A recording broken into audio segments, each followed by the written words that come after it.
For me, it began in 1992 with an ending. I was 5 years old and happened upon a comic shop advertising the death of Superman in its window display. From that moment forward, the Man of Steel has been my favorite character. And now, on this podcast, I'm exploring my fandom and examining the creative visions that have shaped the last son of Krypton across media for over 80 years. Welcome to Digging for Kryptonite, a Superman fan journey. I am your host, Anthony Desiato. Joining me for this episode is one of my buddies from our old comic shop, Alternate Realities, Mike Sangregorio. Thank you for having me. Oh man, it's my pleasure. I'm so happy to do this. So last episode, I had my buddy Scott on, and we broke down the first half of the Jeph Loeb, Joe Kelly run on the Superman titles from the early 2000s. And now, in this episode, we are going to cover the second half of that era. And the major storylines that we're going to hit on in this episode are, of course, President Lex, Return to Krypton, and the big one, Our World's at War. So we got a lot to cover. It should be a fun episode. Yeah. So I wanted, before we really get specific and really start going through the run closely, I wanted to just kind of ask the big picture global question, actually two questions. First, I was curious, when did you originally experience this run? Did you read it as it was coming out, or did you come to it later? And then what was the overall reread experience like for this podcast? Did the reread hold up? Did the run live up to what you remembered? Was it better, worse? Very curious. I picked up this run when it was coming out back in 2000, 2001, mostly because of the Ed McGuinness art.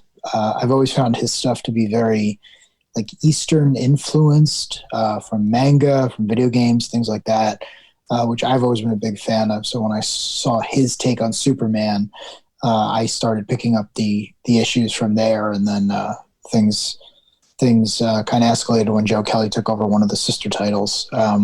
As far as rereading it now, I was surprised by how much of it felt like a 9/11 story, even though it took place before 9/11. I kept having to look at both ship dates and print dates, which in most cases are a couple months apart, just to make sure I wasn't missing something.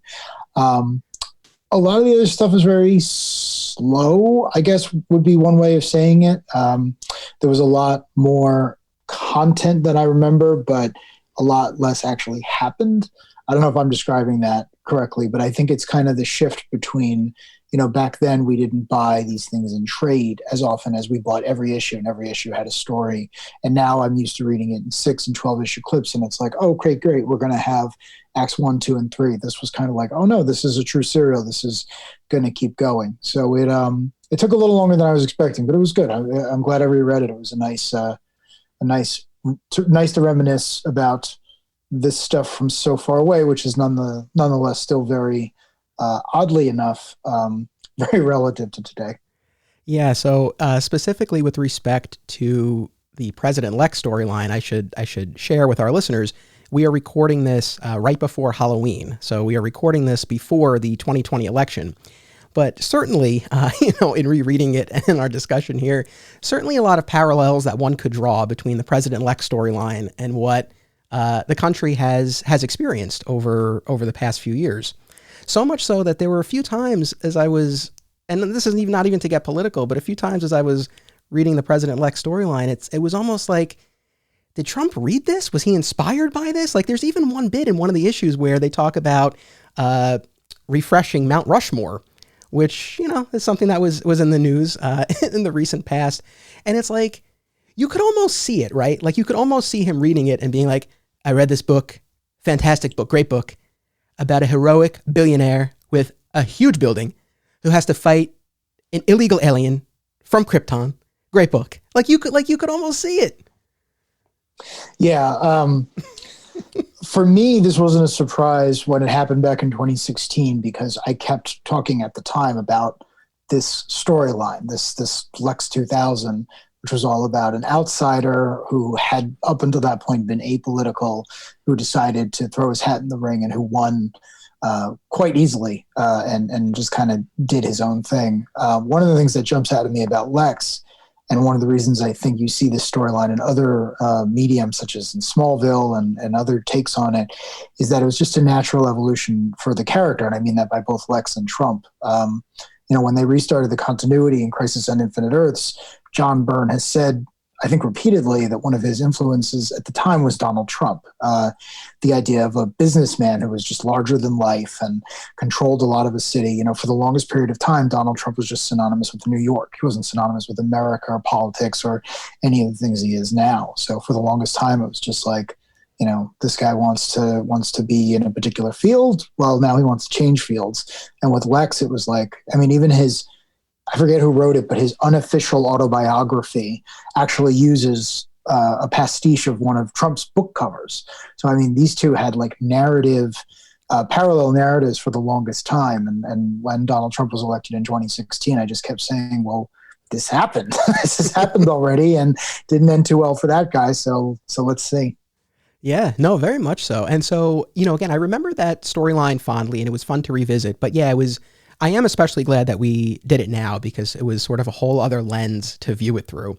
And, you brought up 9/11 and it was interesting. This issue was actually not part of our assigned reading, but the issue of, I believe it was Adventures of Superman that came out immediately after Our Worlds at War. I was just on the DC app going through a lot of these issues, and they actually have a little warning, a trigger warning before that issue saying that there is imagery that, and they actually said like this issue came out on September 12th, 2001. And there's imagery that's very similar to, the destruction at the World Trade Center. So yeah, it's and again, that storyline in particular was right before. It's so odd. And I don't know if it was just something in the air back then. I was in high school. I wasn't very political before the event happened, but there is a cabinet that Lex puts together, which is built of characters, all pre-existing characters. And one of them is Sam Lane, who is Lois Lane's career military father. And he has a very good line, which I had to check the date to make sure this had come out before 9/11. But he tells Lois and Clark, if you knew what was coming, you would stand behind the power of the executive branch, regardless of who was in it, because you're going to want to have done that later on. And it was this idea of like when 9/11 happened, everyone was able to stand behind the President Bush at the time, and kind of say, well, now we have a common enemy. So what he did in the past or what was done to him doesn't matter. We have to fight this new foe. And it was so strange to see that playing out in this like very benign, very apolitical comic. Then this happens in real life. And suddenly it's like a rip from the headline story because you have unknown alien invaders of an Eastern influence attacking major cities, leaving like literally millions dead, which up until that point in Superman's story, there weren't casualty counts. And everyone had to unite behind Lex and basically say, well, what are you willing to compromise on to make sure that we all wake up tomorrow? I can't believe it wasn't planned. Yeah, no, I couldn't agree more. And, I asked you what your reread experience was like. I'll share a little bit of mine. And this is sort of building off of what I said in the last episode, so a little similar. But overall, it was definitely an enjoyable, positive experience revisiting this favorite run on the Superman titles, from my childhood. I will say, and this is this particular something that I said last episode, but reading all 4 titles in sequence, there were times where it was a bit of a slog. I'm not going to lie. And going into this run, and thankfully this proved true. Like I went in most excited to revisit the Loeb issues, expecting that I would enjoy them the most, and that's exactly what happened. The Joe Kelly's action issues were a close second. I found that Adventures in Man of Steel, and again, no disrespect to those creators, but those were probably the toughest for me to get through. And I said this in the last episode. What Mark Schultz did on Man of Steel, he really gave it a very distinct sci-fi feel.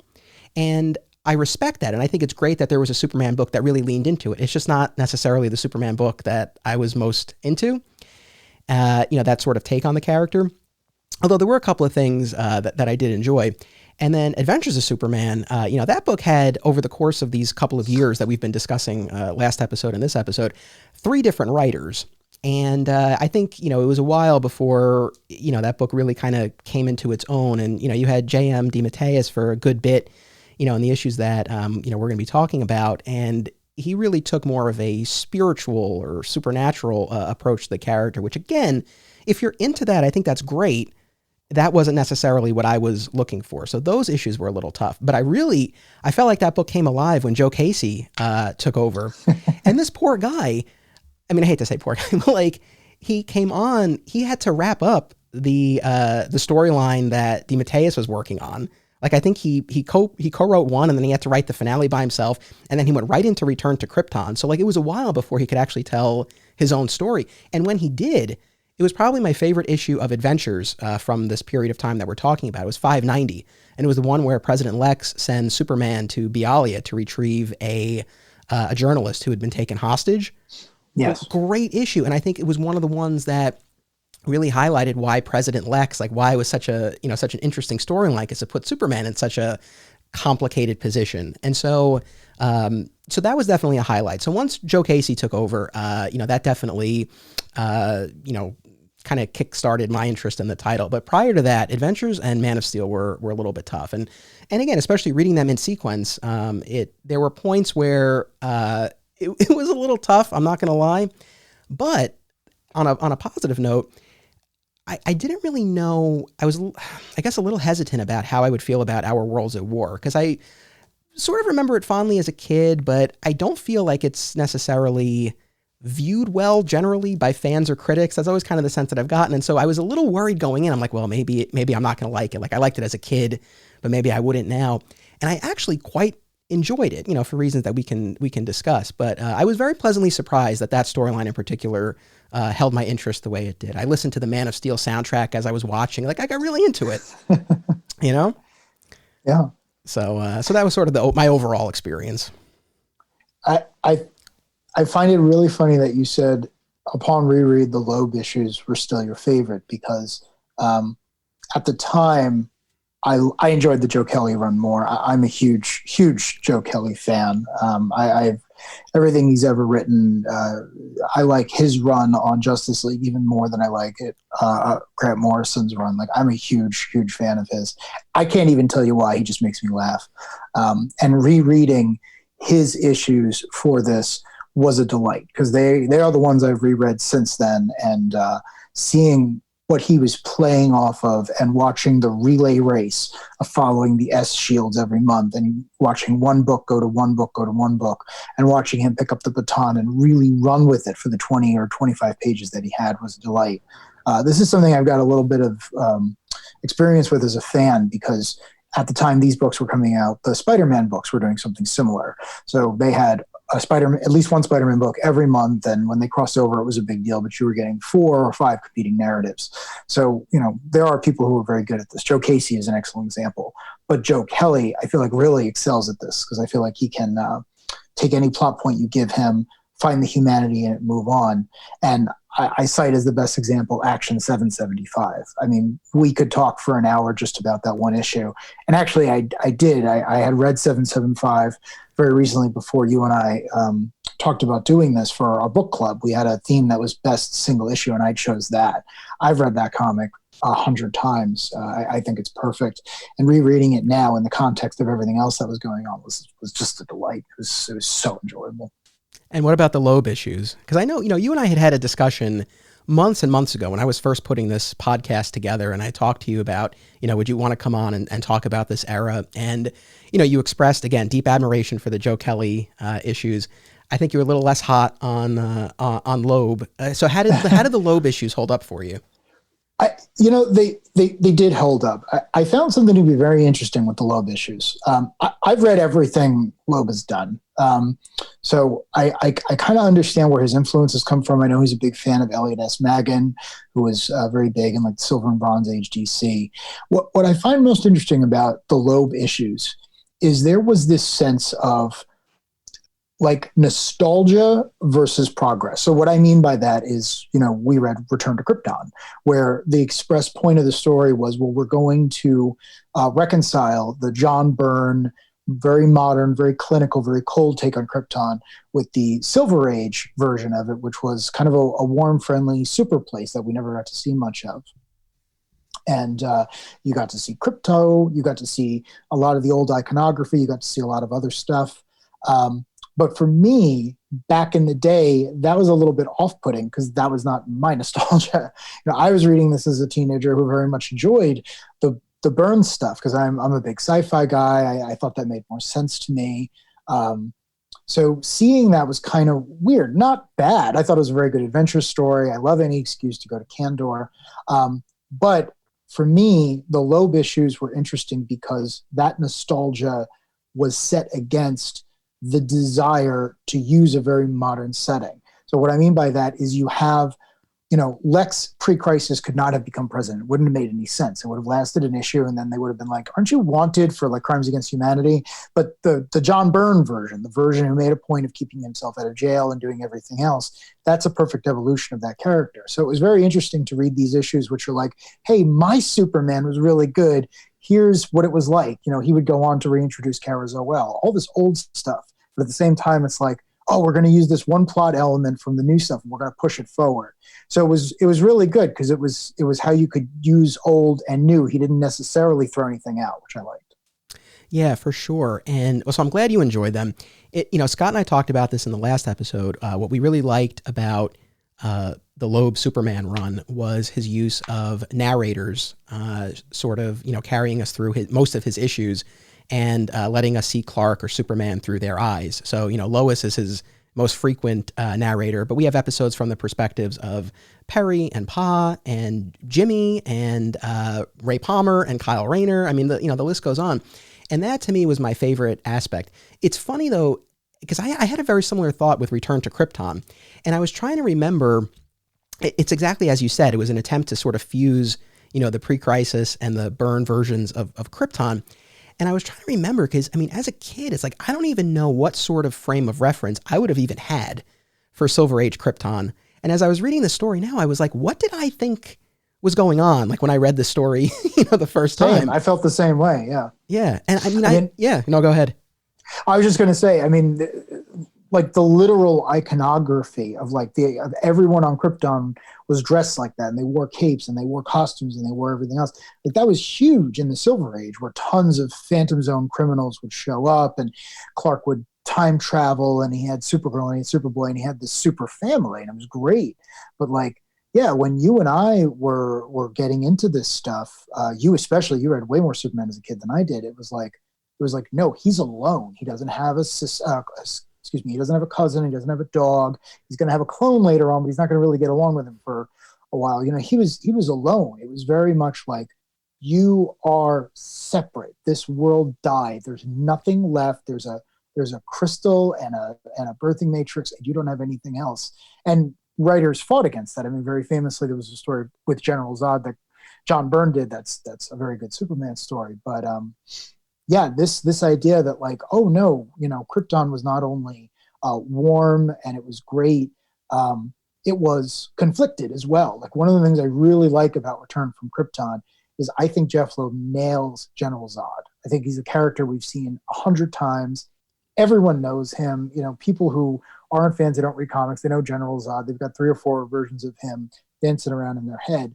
And I really liked seeing him on Krypton and seeing that he had a stake in its survival, but it had to be under a particular way. If anything, that seemed to inform the version in the DCU more than anything else. Yeah, for sure. I like that take on Zod a lot. And like you said, yeah, I think it was a nice balance because it did show us a warmer Krypton, but it wasn't perfect, right? You did have, Zod and that whole contingent and the isolationism and the xenophobia. And so there was a lot of stuff going on there. I just want to, some quick background and setup, I guess, for our listeners. So you mentioned Joe Kelly, and you and I have spoken about this. I'll announce now down the line. I don't know exactly when in the sequence of episodes, but you and I are going to do a full-on Joe Kelly episode. So as much as we'll touch on for listeners. I wasn't just springing this on Mike, telling him he's going to do it. We had spoken about it, but so we'll do a full-on Joe Kelly episode, like as much as we'll talk about his issues, a bit here. But when we do that Joe Kelly episode, in addition to his action run, we also have his Superboy run. He did a year on Superboy towards the very end of that title. His JLA run, which you referenced, which he was on for a good 2 to 3 years. And also a great issue of Wonder Woman, where Lois Lane guest starred. And it was a nice sort of counterpoint to the 1,000 Years in Valhalla story that was early on in his action run. So we're going to do that. And then as far as what we're talking about today, so again, I mentioned the major storylines that we're talking about. And after our Worlds at War, Loeb stayed on the main Superman title for about another year. And we'll talk about those issues, but we'll sort of cap our discussions of Action, Adventures, and Man of Steel with our Worlds at War, which very much was the climax, I felt, to this era of the Superman titles, and really kind of closed the loop and brought a lot of things full circle, dating all the way back to their first major storyline of Y2K and the B13 virus and the upgrade of Metropolis. So that's sort of our focus for this episode. And I will say, just going back to the last episode, because in part one of this discussion of this period of the Superman comics, in talking about the City of Tomorrow, the upgrade that Metropolis got, I said that I felt like we didn't see as much of the updates to the city or as much of the technology as I remembered from a kid, from reading as a kid. And I think that was just because it was in the second half of the run. So for anyone who was listening last time and was like, what is he talking about? Like they did a lot of stuff with Metropolis. I see that now. Again, I don't think it was such a big force, again, in the issues that we read for last time, but certainly I think it got more play, this time around. So that's sort of what we'll be covering, in this episode. And we've already touched on a lot already. I guess, shall we start with President Lex? Yeah. Which more so, I feel like, obviously Return to Krypton or Our Worlds at War, like those were, major crossovers. I don't want to say more plot driven, but there was definitely, a sequence to follow, right? Whereas with Lex, it felt a little bit more thematic, and it was kind of more like happening in a lot of cases, like in the background. Like he made his announcement in one issue, and then like the issue went off and sort of did its own thing. But like it was, again, I think approached a little bit differently than some of the other major storylines that were going on. Yeah, my favorite thing about the President Lex story is, like you say, it exists in the background. It's this major thing that we all remember. But if someone really wanted to read that story, it's not like I could give them a trade. It's bits and pieces all over the place. But one thing I love about that story, love, my favorite thing, I remember talking about it in 2016, and I constantly go back to it, is that, he wins fair. He doesn't have a scheme. He doesn't have a plot. He uses a disaster. He uses the Cataclysm and the No Man's Land in the Batman books. He uses a previous crossover. He fixes that city with his own wealth and his own technology. And then he, like I said before, he has no criminal record in this version of things. He can very easily turn around and say, listen, are we going to let super people solve all of our problems, or are we going to fix our own problems? And I mean, for anyone who remembers the 2000 election, like not one political candidate was not liked much more than the other. So it really was a very contested field.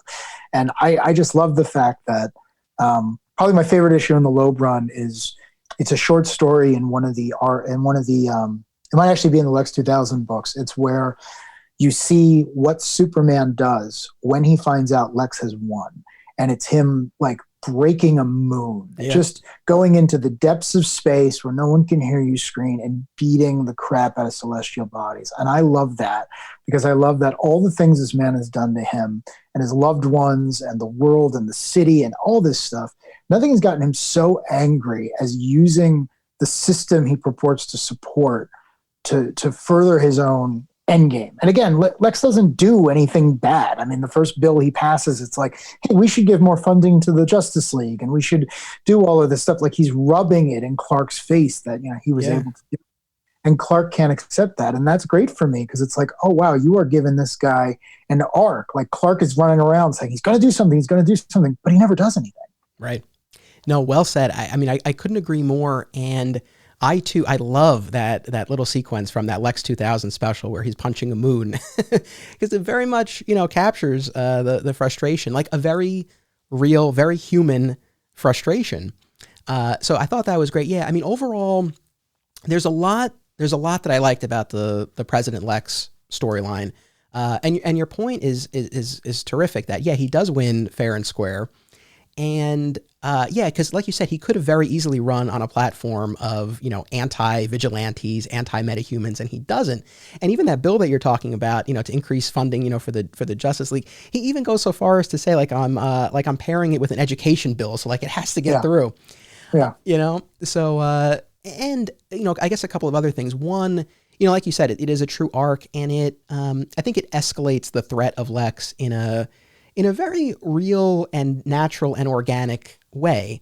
Yeah. And it also, again, going back to this arc that Clark has, it's like, this is not a problem that he can punch. And I think you see this numerous instances in this run. In the last episode, we talked about the marital strife that Loeb and company put Lois and Clark through. Of course, it ended up being that, Lois had been replaced by the parasite, but, Clark is really put through the ringer, in that storyline. And he's also suffering from kryptonite poisoning. The guy's like a mess. He's falling apart, and then we roll, into this shortly thereafter. And it's like, yeah, another problem he can't punch. He can go punch a moon in deep space, but there's not much else, that he can do. And I think those are always interesting stories, interesting positions to put him in. Now, I guess my question is, should he have done more? Should he have done anything? Because he really doesn't do anything at all other than put his trust in the American public to make the quote unquote right decision.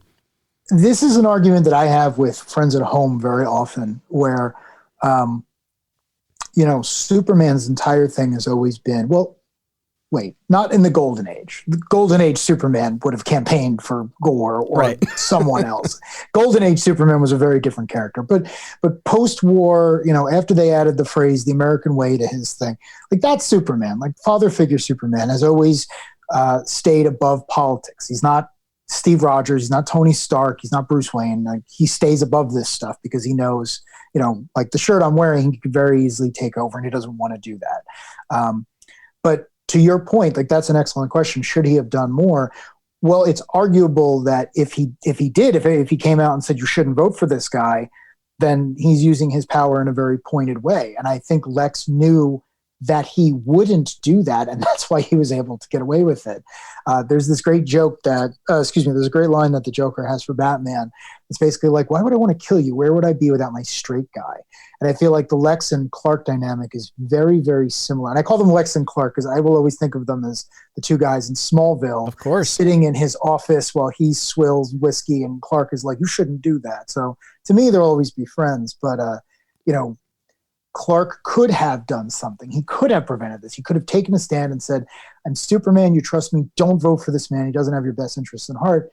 But he put his faith in everyone. And that, I wouldn't say that faith got betrayed, but yeah, he got let down. He got let down in a very personal way, in a way that kryptonite or magic or the sun being eaten is never going to, because it was personal, because he wasn't expecting it.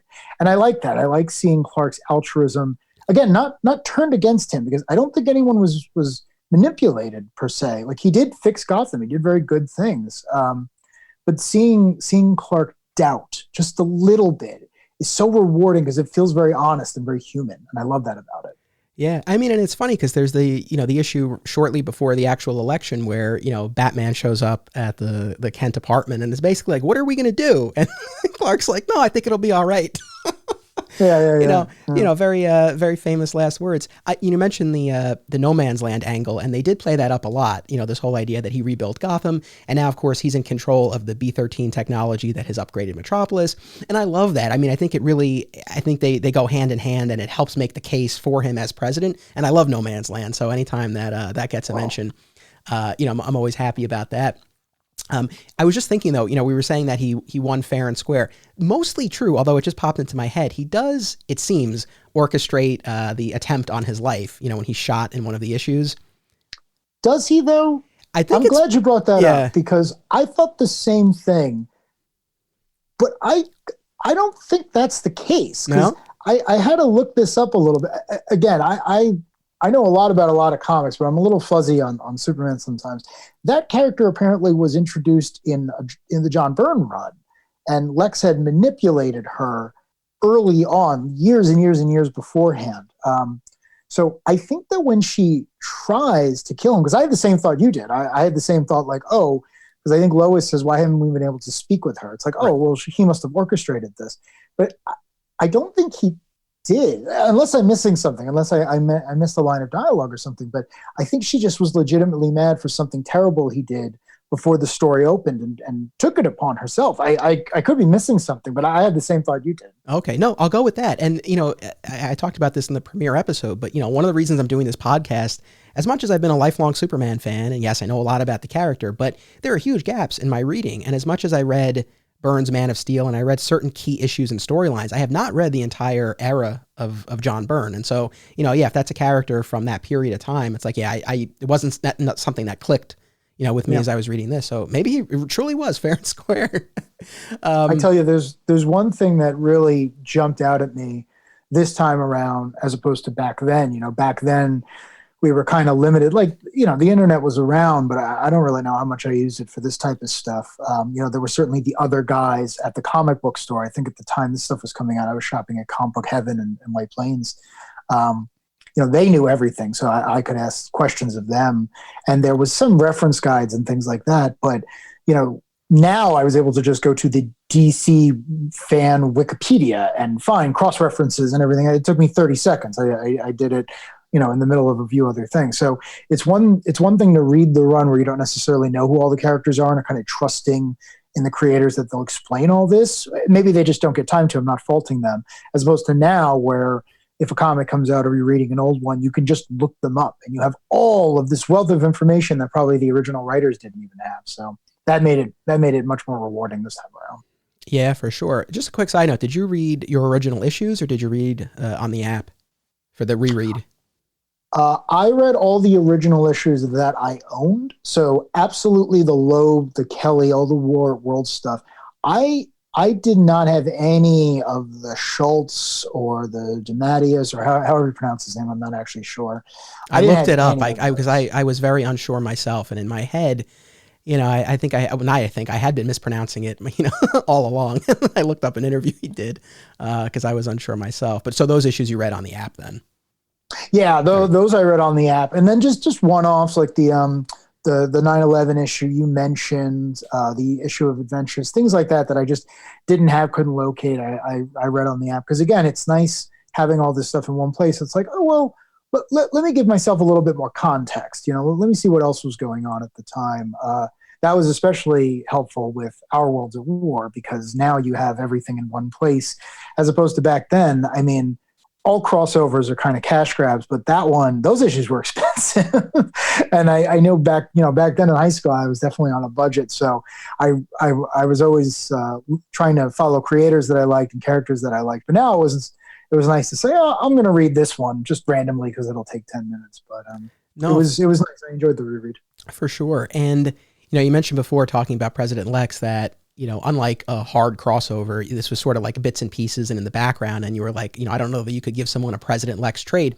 Funny enough. So DC had put out a run of trades collecting the majority of this run years and years ago. And there is a President Lex trade.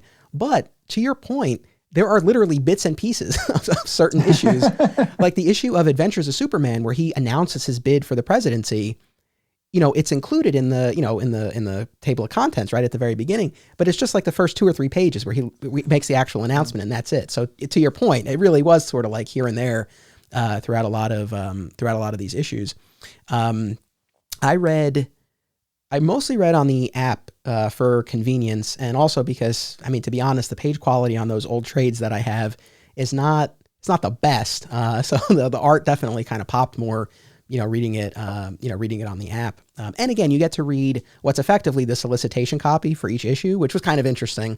But anyway, so going back to President Lex, again, overall, I enjoyed the storyline. I think there was a lot that was really great and a lot that really worked, but I felt like there was a little something missing. And I think this is debatable. And based on what you've said, I think you might take a counter position and that's great.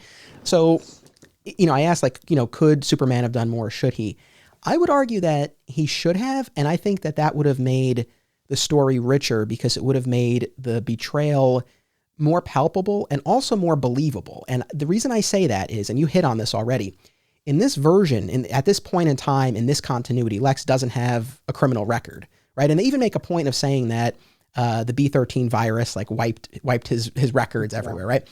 And clean slate. Exactly. And they reference this directly in the Lex 2000 special. But, in the 90s, there was this whole storyline where, Lex Lex cloned himself, right? And then he posed as his own son. And he was ultimately caught and he was on trial for his role in the destruction of Metropolis in a 94 storyline.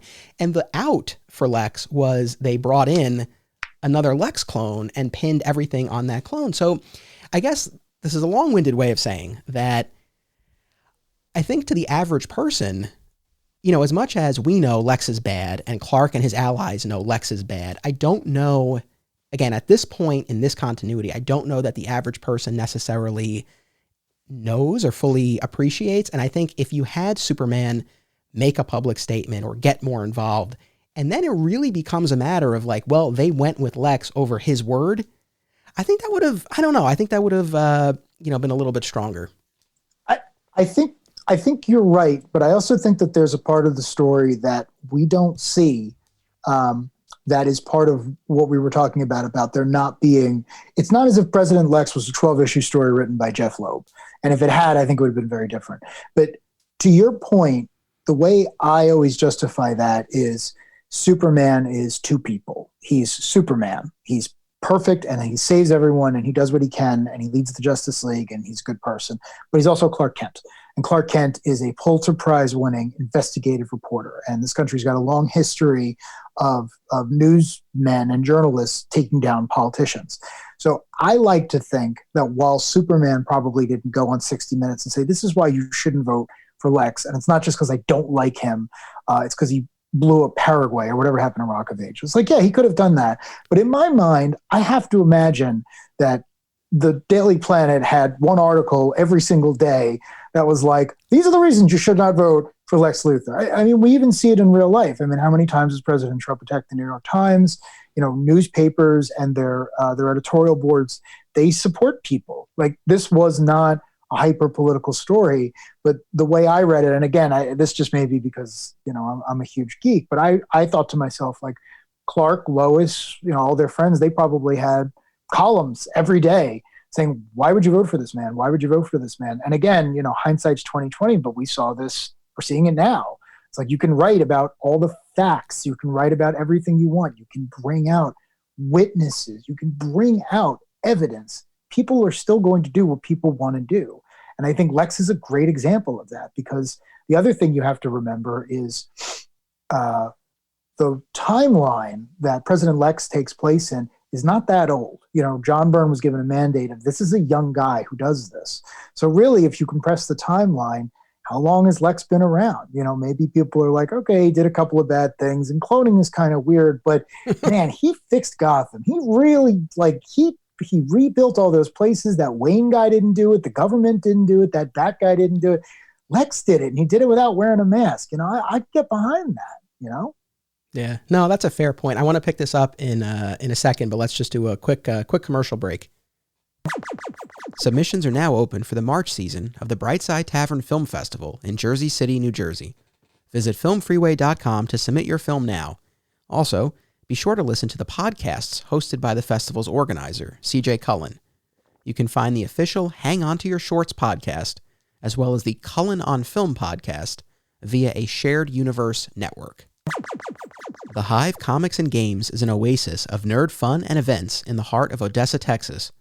Whether it's comic book superhero stories or role-playing in a dungeon, the Hive is where to be.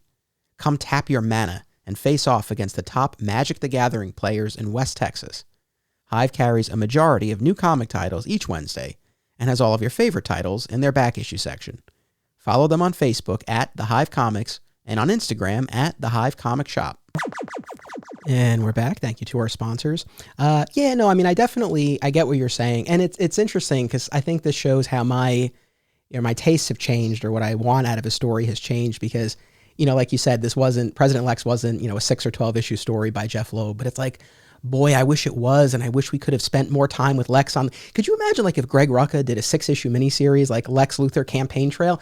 It's and that's the story that I would have loved to read, So it's like, yeah, you're right. I'm sure Lois and Clark and the Planet, I'm sure they were very involved and they were running articles and investigating. And it's like, that's what I would, would have wanted to see more of.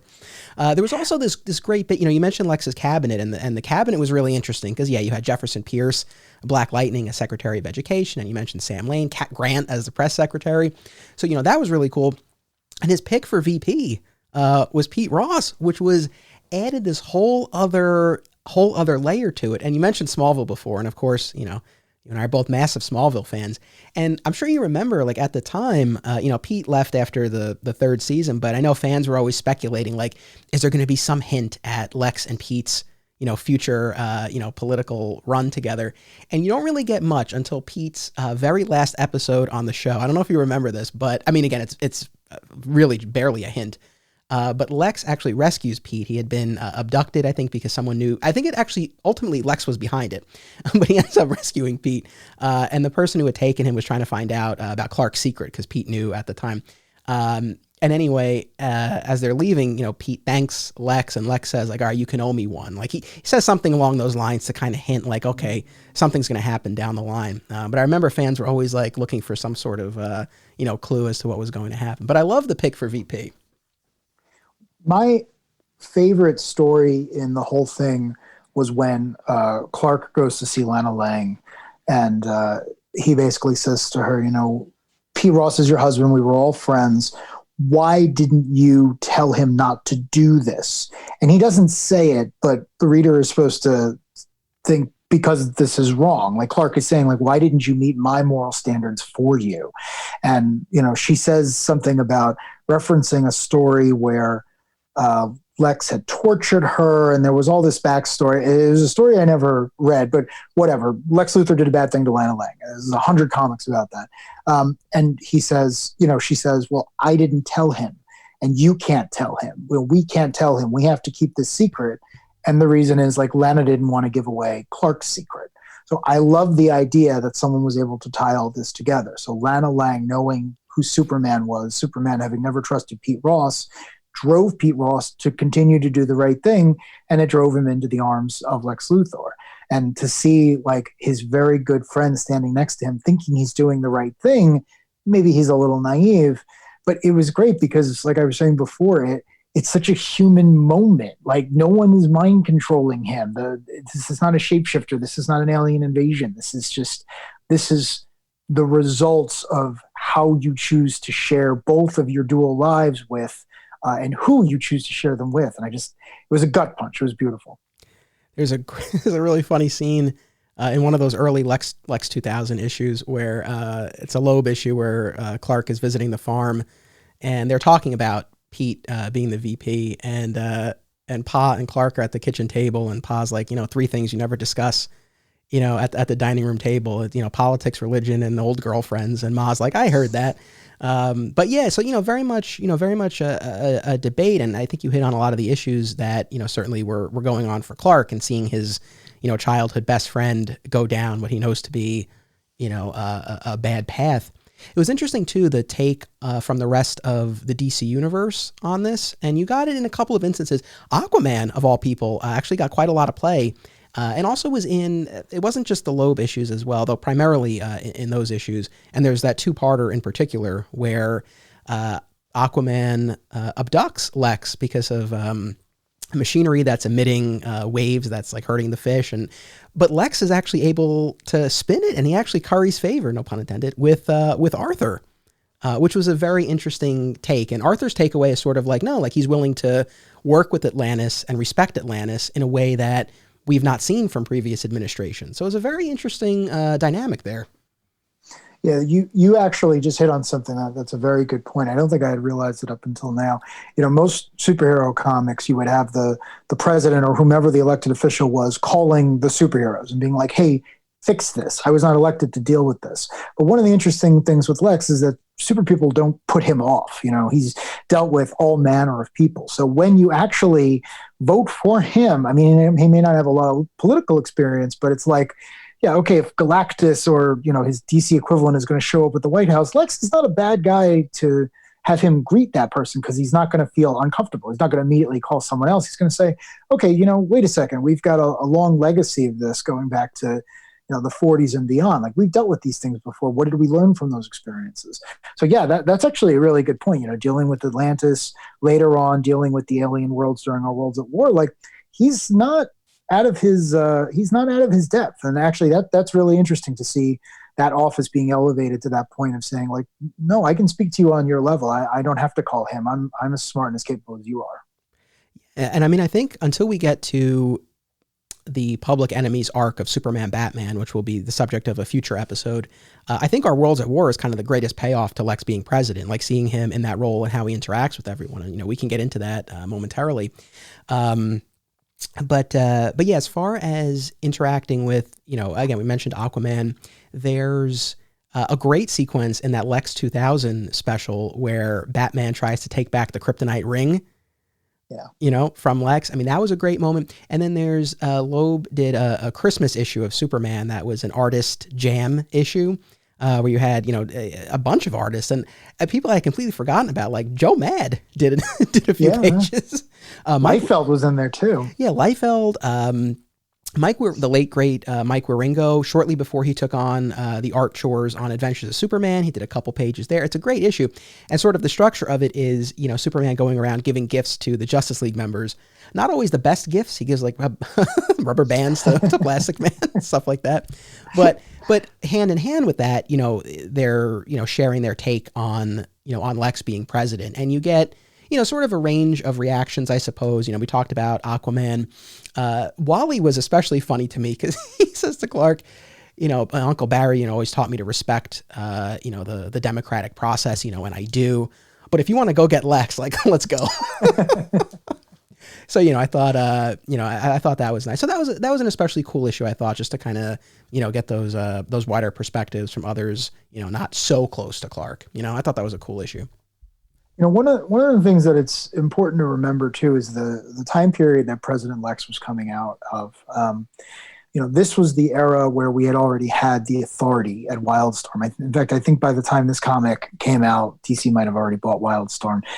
This comic was sitting on the stands next to comics that featured superheroes that were aggressively political. I mean, the Authority famously deals with the presidents of the United States, of other countries in a very aggressive and super fashion.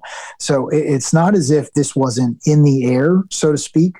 And yeah, that scene with Wally is great because it's like, at the end of the day, I know he's evil, you know he's evil, and you're Superman. If you think it's the right thing to do, it's probably the right thing to do. Let's just do it. He's going to do something bad eventually anyway.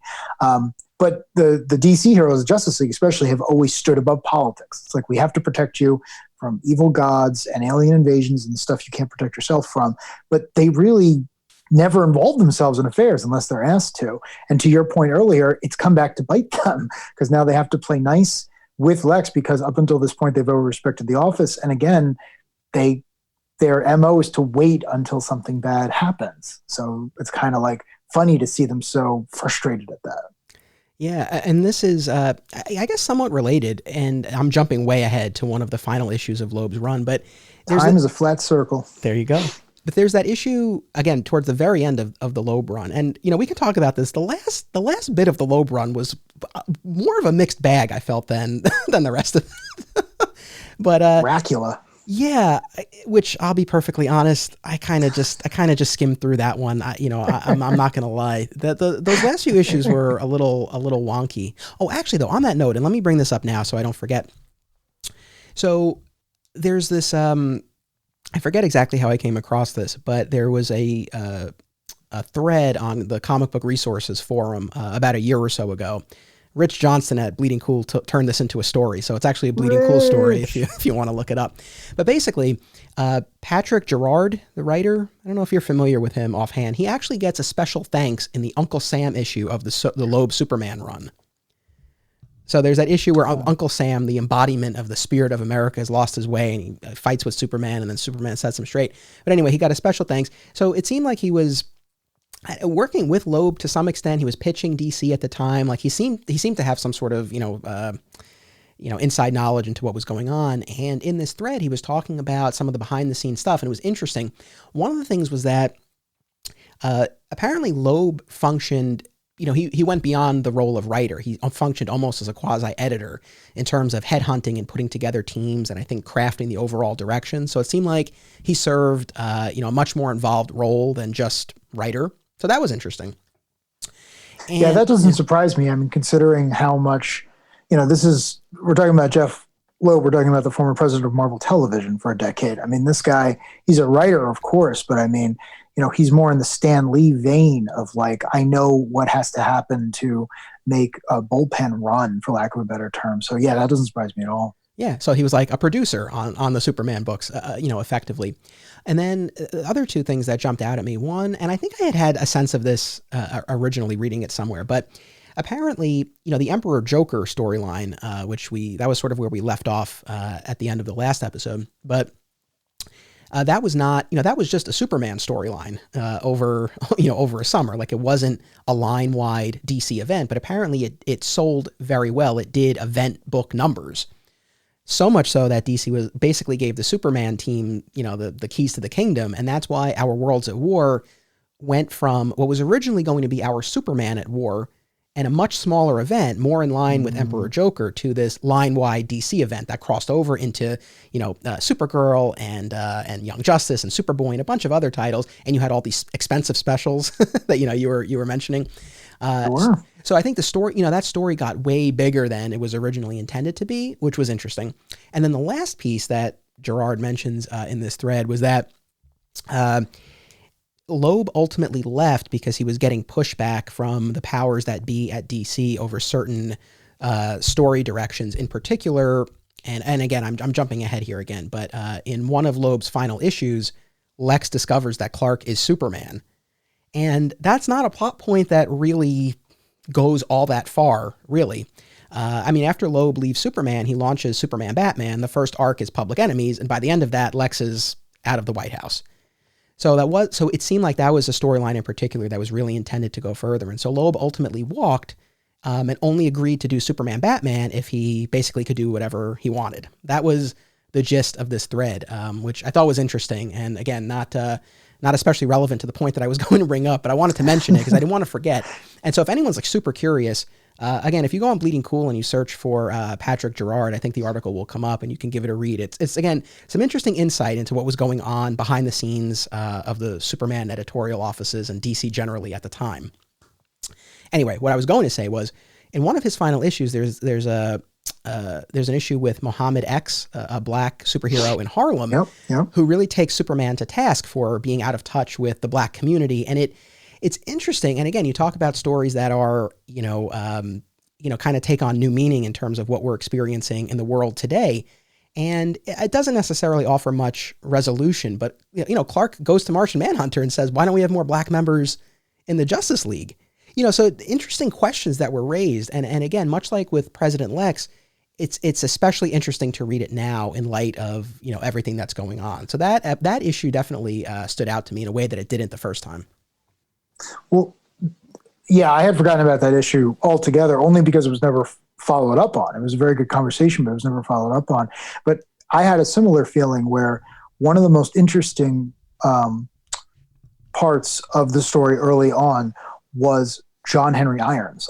I've always loved Steel as a character, and I loved watching him be Clark's partner, not his sidekick, not his replacement, nothing, but his partner, his tech friend, the good Luthor. And then on top of all this, he has this know-it-all young niece who isn't impressed by her uncle, but is nonetheless incredibly capable on her own. And I thought all that stuff was so interesting.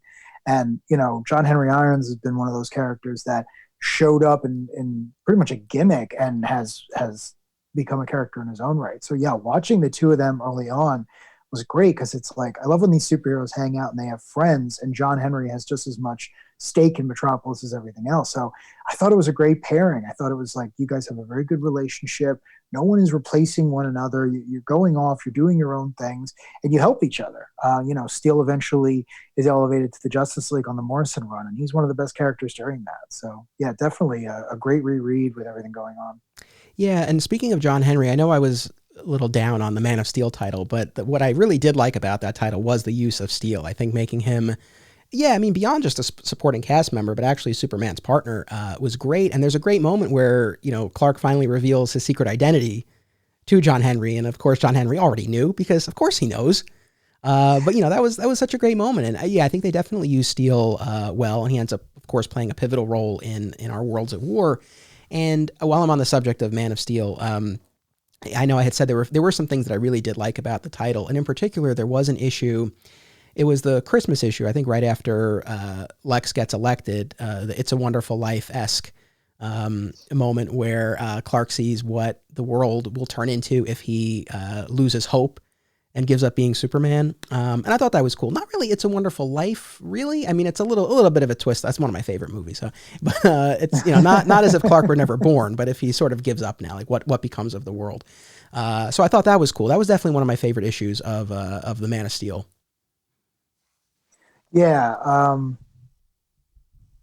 I did like that. I like stories that kind of have to remind Superman of how big a deal he is, because I think a lot of times he thinks that he's being humble because that's the way he was raised. And, even going back to the issue with it's Muhammad X, right? That's the character's name. Yeah. I always want to say Josiah X, because that is a character from Marvel, from the Black Panther story. So I was very important. I was like, I don't want to seem like I'm confusing those two characters. Where he, Clark talks about who looks up to him. Natasha very much looks up to the other character. And then there's a scene with Courtney Whitmore, the once and future Stargirl, who very much admires him. And not that Clark is caught off guard, but I kind of like it when people have to remind him, like, no, you're a huge deal. You're not just a guy. You're not just a guy who's doing something well. You serve as an example to everyone who both has powers and who does not have powers. And I like that issue that you're talking about in particular, because he doesn't realize how much of an influence he has just by being above it all. Again, I mean, you have to think of one of the reasons that Lex doesn't just immediately turn around and start doing the super science equivalent of stealing the silverware, is that he knows he's going to get caught. Like, if he's a very good president, history will remember him that way. But if he's bad, like, Superman is going to take him down. Like, he always loses. I mean, that's the other thing too. One thing I wanted to mention while we're talking about this, it wasn't included in what you had said we were going to read, but I did find a very interesting piece of information. So when this comic was coming out, I guess someone was pitching a Shazam book to Jeff Smith, the guy who did Bone, and it would eventually come out as it's either Shazam and the Monster Society of Evil or Billy Batson and the Monster Society of Evil. And it's a great book. But in that, for reasons that are never explained, Dr. Sivana is the Attorney General. And I actually found an interview with Jeff Smith that basically said, oh, well, someone told me that at the time, Lex Luthor was president. So I just thought, well, he'd probably appoint his old friend, Dr. Sivana, as Attorney General. And it was this arbitrary thing, because if you know anything about the Captain Marvel mythos, like, Dr. Sivana is the original mad scientist. He actually predates Lex Luthor. So I love the idea of him being this incredibly petty Attorney General. And it reminded me of a similar story over at Marvel, where years later, the Norman Osborn, the Green Goblin, would be appointed head of S.H.I.E.L.D., and he would do the same thing. He'd arbitrarily put villains into roles that they had no business being just because he could appoint them, and shenanigans would ensue. But I was just reminded of that and wanted to share. Oh, that's so funny. That doesn't necessarily ring a bell, but I do remember that miniseries, and I'm pretty sure I read it. But yeah, that I don't remember that specifically, but that's great. Yeah, that's so funny. Yeah, I love like sea changes like that. The whole idea of President Lex is really good, because it's one of those things where, if Loeb was acting as a producer, he could have told all the other editors, he's winning. There's no shenanigans. You can use Lex Luthor as president. You don't have to be generic about who the president is. You don't have to use one of these real guys. It's Lex. It's this character who's been around since the 40s. Like, have fun. Like, do stories about that. I don't know if that happened. I don't remember what else was going on at that time. But it's one of those things that I really like, because it makes the world feel so lived in. In the Lex 2000 special, there's the scene where he goes to visit the grave of his parents, who he's never been that close with. But he says, I feel bad abandoning Metropolis. This is the first time she won't have a Luthor looking over her. And that really connected to me because this man loves the city. He may hate Superman. He may hate superheroes in general. He may hate anyone who he thinks he can't control, but he does love Metropolis. And maybe it's because he's the de facto ruler of it. But not being there every day and having to care for the entire nation was a really cool scene to me, because it's like, oh, Lex Luthor does care about something. You know, it's not what you'd expect, but he does care. And that's important because he has empathy. I agree 100%. And it's like, yeah, he's more affected by leaving Metropolis than he was sacrificing his daughter to Brainiac 13 in the Y2K storyline. Which of course, you know, that comes back around in our Worlds at War. I think we've talked a lot about President Lex, and naturally so. I mean, even once we move past, you know, him being elected, I mean, these threads continue through everything else that we're talking about here. One other little bit that I always thought was great is that he repaints the White House with lead paint. Yeah. Fantastic. Yeah. It's like, of course he would do that. So, you know, we talked about, you know, the Schultz Man of Steel title, and I shared my take on the Adventures of Superman. Was there anything from that title that stood out to you that you wanted to mention while we're having this discussion? It's okay if not. I mean, again, it wasn't bad, but there was a lot going on. There was a lot to follow, and I was kind of like trying to digest the stuff as I read through it. Nothing stuck with me. It wasn't bad. It wasn't like a bad comic. I definitely kind of understand why I didn't get it at the time. There weren't a lot of names that I knew going into it, but you know, I think it's a problem for creators like that when you're going alongside, you know, Jeph Loeb and Ed McGuinness. They're two big names. I mean, they would go on to do amazing things, and not that everyone else can't be amazing, but you kind of have to find a very unique voice if you're going to get heard. Your book might be selling because everyone wants to tie in to the big storyline that's going on in the quote unquote main book, but at the same time, you almost risk getting drowned out just because everyone's excited about what's going on further on down the street, you know? Yeah, no, for sure. And it's like, you know, whether it's DeMatteis or Joe Casey and, you know, Mark Schultz, it's like, you know, these guys are, and I said this in the last episode too, but it's like these guys are always writing parts 2 and 3 of storylines. Like Loeb is kicking everything off, Kelly's bringing it home, but they gotta carry the baton, and that's no small thing. But yeah, in terms of, like you said, finding their own, I mean, I think certainly with Schultz and Man of Steel, I mean, he definitely found his own voice. Like that book was, you know, very, you know, was very distinct. Again, Adventures went through a few different writers. There was, so DeMatteis, he did this whole thing with the battle for the soul of Metropolis, and he used Lord Satanus. Is that how we're pronouncing it? Satanus, yeah, that's how I we'll go with that. And there was one interesting bit that I liked was he took a number of characters with split personalities like Rose and Thorn and Kitty Faulkner and Rampage and split them. And I thought that was kind of cool. I don't know that it really had much of a payoff, but I thought it was a cool idea. You know, JM is such an interesting writer, and I'm only using his first 2 initials because I do not know how to pronounce his last name. He's such an interesting writer because, like Joe Casey, his bibliography, his resume is long. These guys have written everything, and I have read a lot of JM stuff, most famously the Fearful Symmetry, Kraven's Last Hunt storyline, and Spider-Man. And he has themes that he likes. You mentioned before that it was kind of weird to see a heavily supernatural book in Superman going along with the other ones, but that's kind of his thing. He wrote the Hal Jordan Spectre ongoing book, which was the least science fiction thing featuring a Green Lantern character I've ever read. Not bad, but again, you have to kind of be into that, like, you know, what is man? What is the duality of man? And do you get anywhere by reconciling these two? I don't have a lot to say about his arc, but for anyone who did really enjoy it, there was one issue of the Spectre run where Hal Jordan confronts Harvey Dent Two-Face, and he has basically the definitive take on the character. I don't want to give it away, but if you enjoyed the idea of dualities and split personalities kind of having to come to terms with each other, seek out that issue. It's JM on the Spectre run from a few years later. Very, very good. And I think I agree with everything you said. I have a vague memory of that issue that you're talking about. So yeah, people should check that out.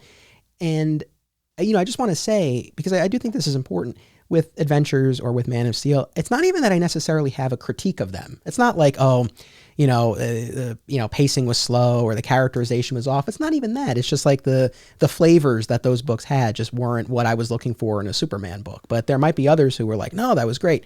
I will say, I feel, because I was thinking about this today, you know, when this era of the book started, I mean, it was very much billed as like a revamp. We're freshening things up.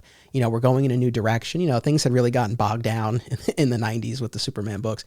And this was an opportunity to, really, achieve something new. And I feel like with Adventures and Man of Steel, if you gave those to me and you told me that they came out in 97 or 98, I'd probably say, okay. If you gave me a Loeb McGinnis or a Joe Kelly issue and you said this was from the 90s, I would say, no, I don't think so. Like those definitely felt fresher and of a different time. Like they were doing something different. And again, that's not even necessarily a knock, but I think it does account in large part for why I was originally and now with the reread, like why I was so much more excited when I was reading the Loeb and Kelly issues. I think there's a very good reason for that. I mean, Jeph Loeb's background was in screenwriting. I mean, this was a guy who wasn't a TV writer. He wasn't going in and out every month needing to turn in scripts that they never knew if they'd be trade paperbacks or not. He was a film writer. So he knew, like, I have 2 hours to get you in here, tell you a good story, and leave you smiling on the way out. So his stories read like that. I think the best things he ever wrote are the books with Tim Sale. I mean, they're amazing, whether it's the Superman for All Seasons or the books he did over at Marvel or the Long Halloween. And it's because he understands this, like, I have to tell you a single story and I have to make sure you remember it. And when it comes to artists, I mean, for lack of a better comparison, he has some of the best directors around. I mean, all of McGinnis's artwork, especially when you get to Batman and Superman later on, it's poster worthy. I mean, it's Image founder splash page, but with Jack Kirby's storytelling ability. I mean, McGinnis is great. I'm such a huge fan of his.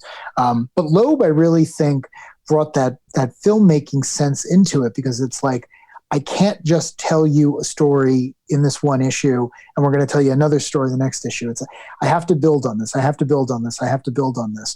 And at the time, I keep harking back to this, but things were transitioning into trade paperbacks. And there's a lot of his stories that you could carve into 6 issues, maybe not President Lex as a whole, but certainly the stuff later on would really lend itself to that. And I think he saw that coming when maybe a lot of other people in the field who had more experience in the field couldn't have seen that coming. They weren't trained to think like that.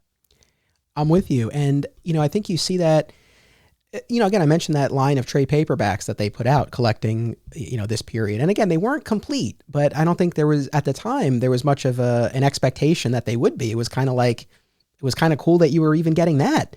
So, yeah. But you were definitely at that point. I mean, the period of time we're talking about, 2000, 2001, I mean, that's where you were really seeing a shift. Marvel, would lead the way in a big way.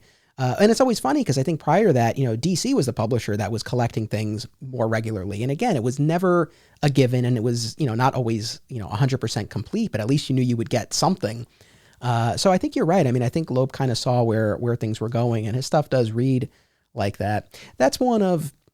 Again, and I don't say this to keep, dumping on the other titles, but that's, I guess, one of the things that makes me sad, like going through this reread. It's like, I wish that I had to read, or that I could give someone to read, like just the Loeb stuff and be able to read that in a vacuum. There are some issues where you can do that, but again, it was still one of 4 titles telling a weekly Superman story. And during the crossovers in particular, it's like, you really need the other books. Now, I know people will say, well, you have Superman, Batman, and that's true. And you have For All Seasons. But as far as, just, a modern Superman focused, run, again, I wish that you could kind of package that together on its own. Because again, those still are my favorite as I'm going through all of these issues. Yeah. I was talking to someone the other day about how, I don't get excited when an announcement's going to be made that a good, well-received movie is going to be remade. But what I'd love is a movie that was like 2/3 good and just drop the last third. If you could remake that would be great. And President Lex is something similar. Like, I love the premise. I think it's great. I think it was executed well, but it's all over the place and you can't share it with someone.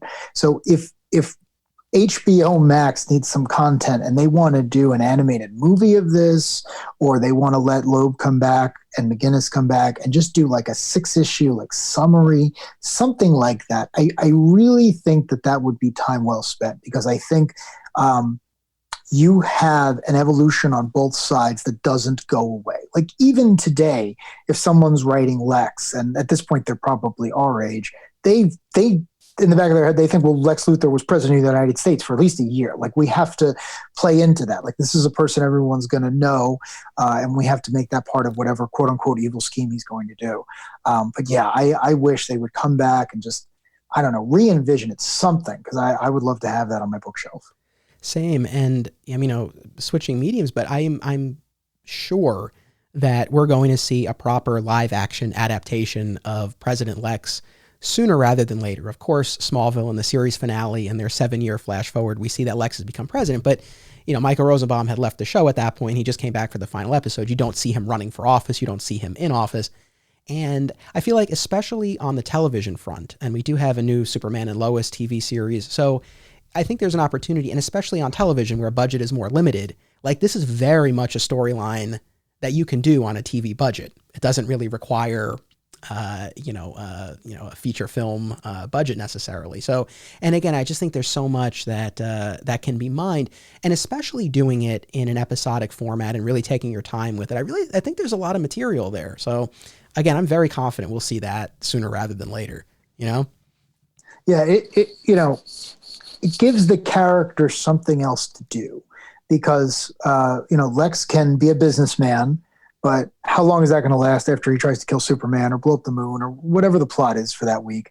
But this gives him something else to do, because once he is president, then it's this question of, well, how am I going to get what I want? How can I bend the system to my will, and who am I going to get to do it? Because going back to his cabinet, it's like, I would read a monthly book that just featured Amanda Waller, who is one of my favorite comic book characters of all time, dealing with President Luthor, because she knows where all the bodies are buried. She's buried them herself. She's outsmarted Batman. She's been in every movie and every cut. She's a great character. And the idea that she is part of Lex's cabinet, that writes itself. I mean, the DC universe has a long history of like active superheroes. And just the idea that she's combing through this and he's like, what do you got? What can I use? I mean, that writes itself. So to your point, yeah, I think a season of television at least would be great. Yeah. I think it's only a matter of time. So kind of moving forward a bit, I know we touched on Return to Krypton earlier, and it's only a 4-part storyline.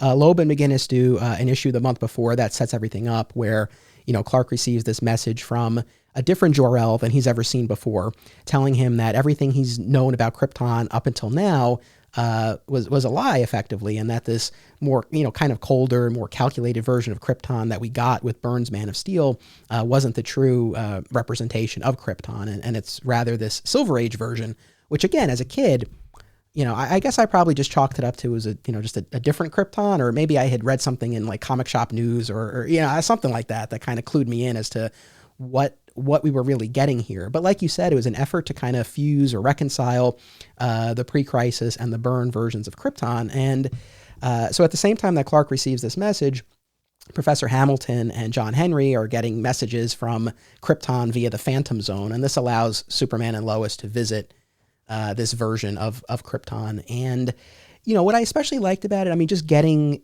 the opportunity to see Clark and his birth father interact and see the mutual, respect. I loved that they gave Lara something to do.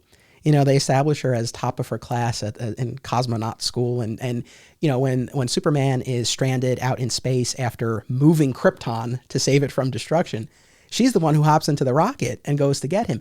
And I think that's great, because it's like in all of these tellings of the origin, and we've had many of them, she very rarely has much more to do than get the baby. That's like her role in this. So I love that she had more agency, more to do. Yeah. The thing I liked most about Return to Krypton on a reread was the fact that after it was over, like you said, it was only 4 parts, all the characters from Superman on down kept saying, what was that? Because did we change history? Was that an alternate reality? What the hell was that? And unless I missed something, there's never a reason given as to like why this was allowed to happen. So I was kind of thinking on it a little bit, and I kind of have, like, I guess you'd call it headcanon. I want to throw at you.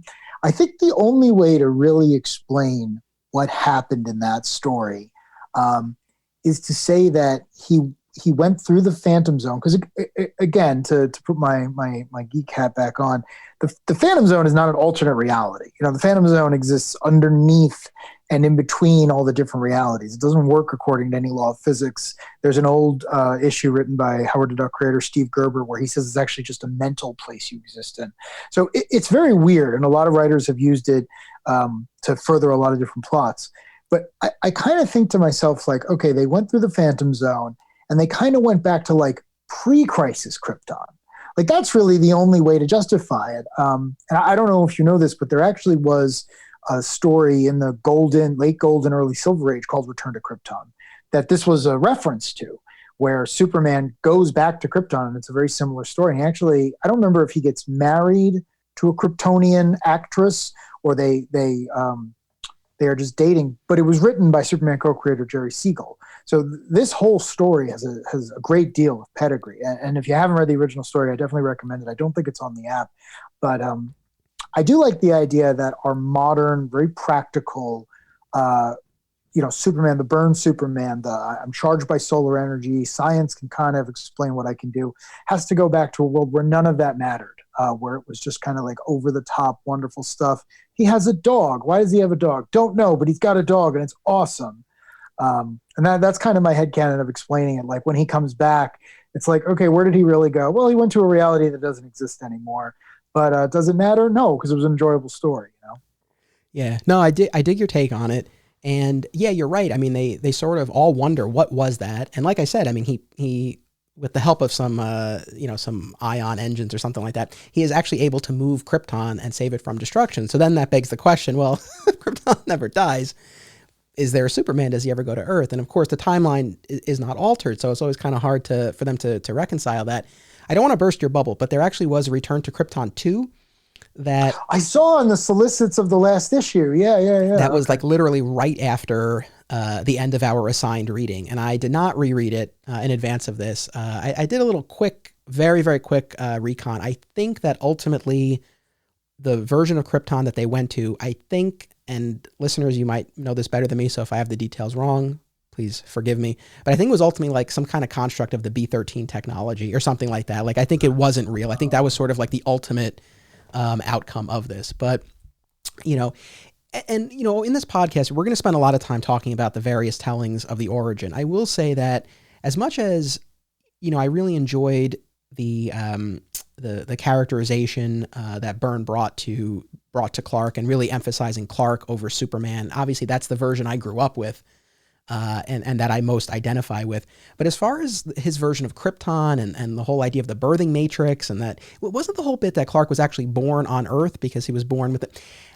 Don't love that so much. Okay. Yeah, I mean, I much prefer, the baby on Krypton whose parents lovingly and with fear and hope put him inside the rocket. I think that's just so much more resonant. I think there's a lot more that you can mine from that. So I definitely didn't mind this, again, even though it ultimately did not undermine the Byrne version, I guess, but that there was sort of another version that was presented. I did like that. I don't disagree with you. Again, I think the Silver Age Krypton is really good for what it is, which is it's a place full of people who are full of hope and full of wonder. Unfortunately, they couldn't get out of their own way in time to save things. But one of the things I really, really like about the John Byrne version of Krypton is Clark isn't just a child and the last child. He's the only child. Like, if I'm remembering the story correctly, his parents even having a kid is a huge deal because most of the people don't bother. They don't need to. So their decision to have a child, especially when they know the world's going to end, and is in and of itself this beautiful act of rebellion. And it's something that's so important in that version, because in that version, everyone is cold. There's no astronauts. There's no art. There's no nothing. There's just this staid place that doesn't die because it couldn't get out of its own way. It dies because it can't be bothered to do anything else. And then that's why I really like that he's born on Earth. Not that he can't be born on Krypton, but he doesn't realize the sacrifice his parents made. So there's an element of tragedy to that. But also, I kind of like the fact that he's born in America. I mean, it's still very much an immigrant story. His parents were from somewhere else. He came here from that, and he gets his memories later on. But I like when the Matrix opens up, and it's almost, you can picture like, maybe John Burns' Kryptonians didn't even look human. Maybe they were completely unhumanoid. Whatever was in that birthing matrix, it popped open. Two human beings were standing there, and it pulled like a Doctor Who. It just made the kid look like that. I don't know. I'm going crazy here. But I like the imagination that was on display. And I think especially the time period we're talking about, the late 80s, like cyberpunk was big, dystopian fiction was very big, Blade Runner was very big. Like, I think that really spoke to the mood, and Superman coming out of those very dark origins from a single spark of hope to become the greatest hero of the world and eventually the universe. I don't know. I like it. It gives a really good arc for the character. Again, I can respect that, but I need Jor-El placing the infant in the rocket. Sure. I gotta have it. I gotta have it. And so, one of the things that we get out of this storyline is Krypto, but not for too long. And I'm not a huge, like my wife is a huge animal lover, and dogs in particular. I like them certainly, but I'm not like, oh my God, a dog. But when he has to bring Krypto to the fortress because Krypto almost killed Mongol, it broke my heart. I felt that was an overreaction. I'm not going to lie. I think Clark could have found, for Mr. There's always another way. I felt like he could have come up with something else instead of just dumping Krypto at the fortress to be cared for by the robot. Yeah, it was rough too, because I was reading it and it's like, all right, Jeff, you want him to have his dog back. I support that, but clearly no one else did, because it's like, you don't see the noble, bright version of Krypton again. It's not really referenced for the rest of his run. You don't really have a lot of storylines with Krypto. It's like, again, it's like you have nostalgia for a very particular version of Superman, and you're trying to bring it back. And I respect that. I mean, he was trying to do it in a very novel way. It's not like he was just forcing these things in there. But I feel like that's kind of the nature of this ongoing storytelling too. I mean, clearly, if you wrote Superman today, you would have nostalgia for the era we're talking about, and maybe you would try to bring some of those elements back. And I think I would be guilty of that too. They'd probably be like the terrible 90s era. Like, I'd have Superman have long hair for some reason for 3 issues. But, to look at someone's nostalgia and see whether or not it's received by the generation after them, it's really interesting. And yeah, Krypto, it's like, I just don't feel like anyone knew what to do with him. I guess. I mean, there was an issue of Man of Steel, I think, like right before. I mean, and that's the funny thing about this. It's a very, very short period of time between Krypto coming back with them from their trip to Krypton and then Krypto getting stuck in the fortress. But Schultz did an issue of Man of Steel where Krypto's tearing up the apartment, of course, and Superman takes him out to try to tire him out, and then I forget the specifics of the issue, but he needs Krypto's help to try. Oh, I think it's the criminals who break out of prison, and he needs Krypto strikers, right? Yeah, and then he gives Krypto the scent, and Krypto's able to track them down, something like that. So, but I think that was it. And then you have the issue with Mongol, and they really pull at your heartstrings because they have, in lieu of Loeb's typical narration in that episode, I do that all the time. In that issue, you have a little comic strip. It says written by Clark Kent and illustrated by Kyle Rayner of Krypto. Krypto was a good boy, and this whole thing with this cartoon Krypto. I don't know. That kind of bugged me a little bit more than I thought it would have. But, and again, to your point, it's just like, if you didn't really want to do anything with Krypto, why bring him back? I don't know. And so we're getting go ahead. I was just going to say to that point, because again, it's like, I mean, if you have an arc planned out or something, then that's great. But if you're just going to throw him in there, it's kind of mean, because you're throwing him in a world where it's like, well, he's going to chew up an apartment and he's going to bite the jugular of a supervillain. Like, that's the stories that are being told now, for good or bad. And the other big example for this was the character of Supergirl, who shows up periodically throughout this run, and she's wearing the white shirt from the cartoon and all those other things. and like no one knows what to do with her. Like at one scene, someone's like, "Who are you?" And it's like, "Oh, I'm Supergirl." And I had to remind myself that at the time that character had an incredibly convoluted origin because no one would just let them bring back Kara Zor-El. And then like a year after Loeb leaves and started Batman Superman, he did just that and just kind of, like you're saying, just plopped her back in. And that one took because obviously she has her own show and she's world famous and she's had many, many books since then. So I feel like it's just, you have to be able to read the room and see how see what type of situation you're going to drop the character into.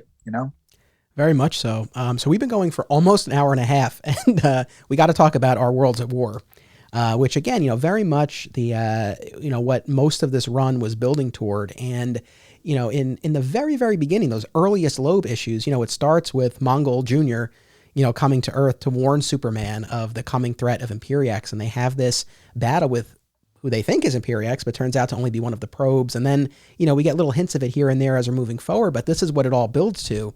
Imperiex coming to our galaxy to wipe everything out. Not a ton of nuance, really in the characterization or plans of Imperiex, but I can, and it's funny because like generally speaking, my wife hears this all the time when especially with respect to the superhero movies, I'm generally not the biggest fan of villains whose entire plan is just like destroying everything. I think when we have instances to get a little more interesting, get a little more specific, more personal, that's what I like a lot. Even, I'll shift to Marvel for a second, but like even Thanos and Endgame, I appreciated that because it wasn't wipe out everything. It was wipe out half, and he had a specific reason. And it's like, okay, I can get on board with that. But when it's just like total destruction, that's usually where it loses me.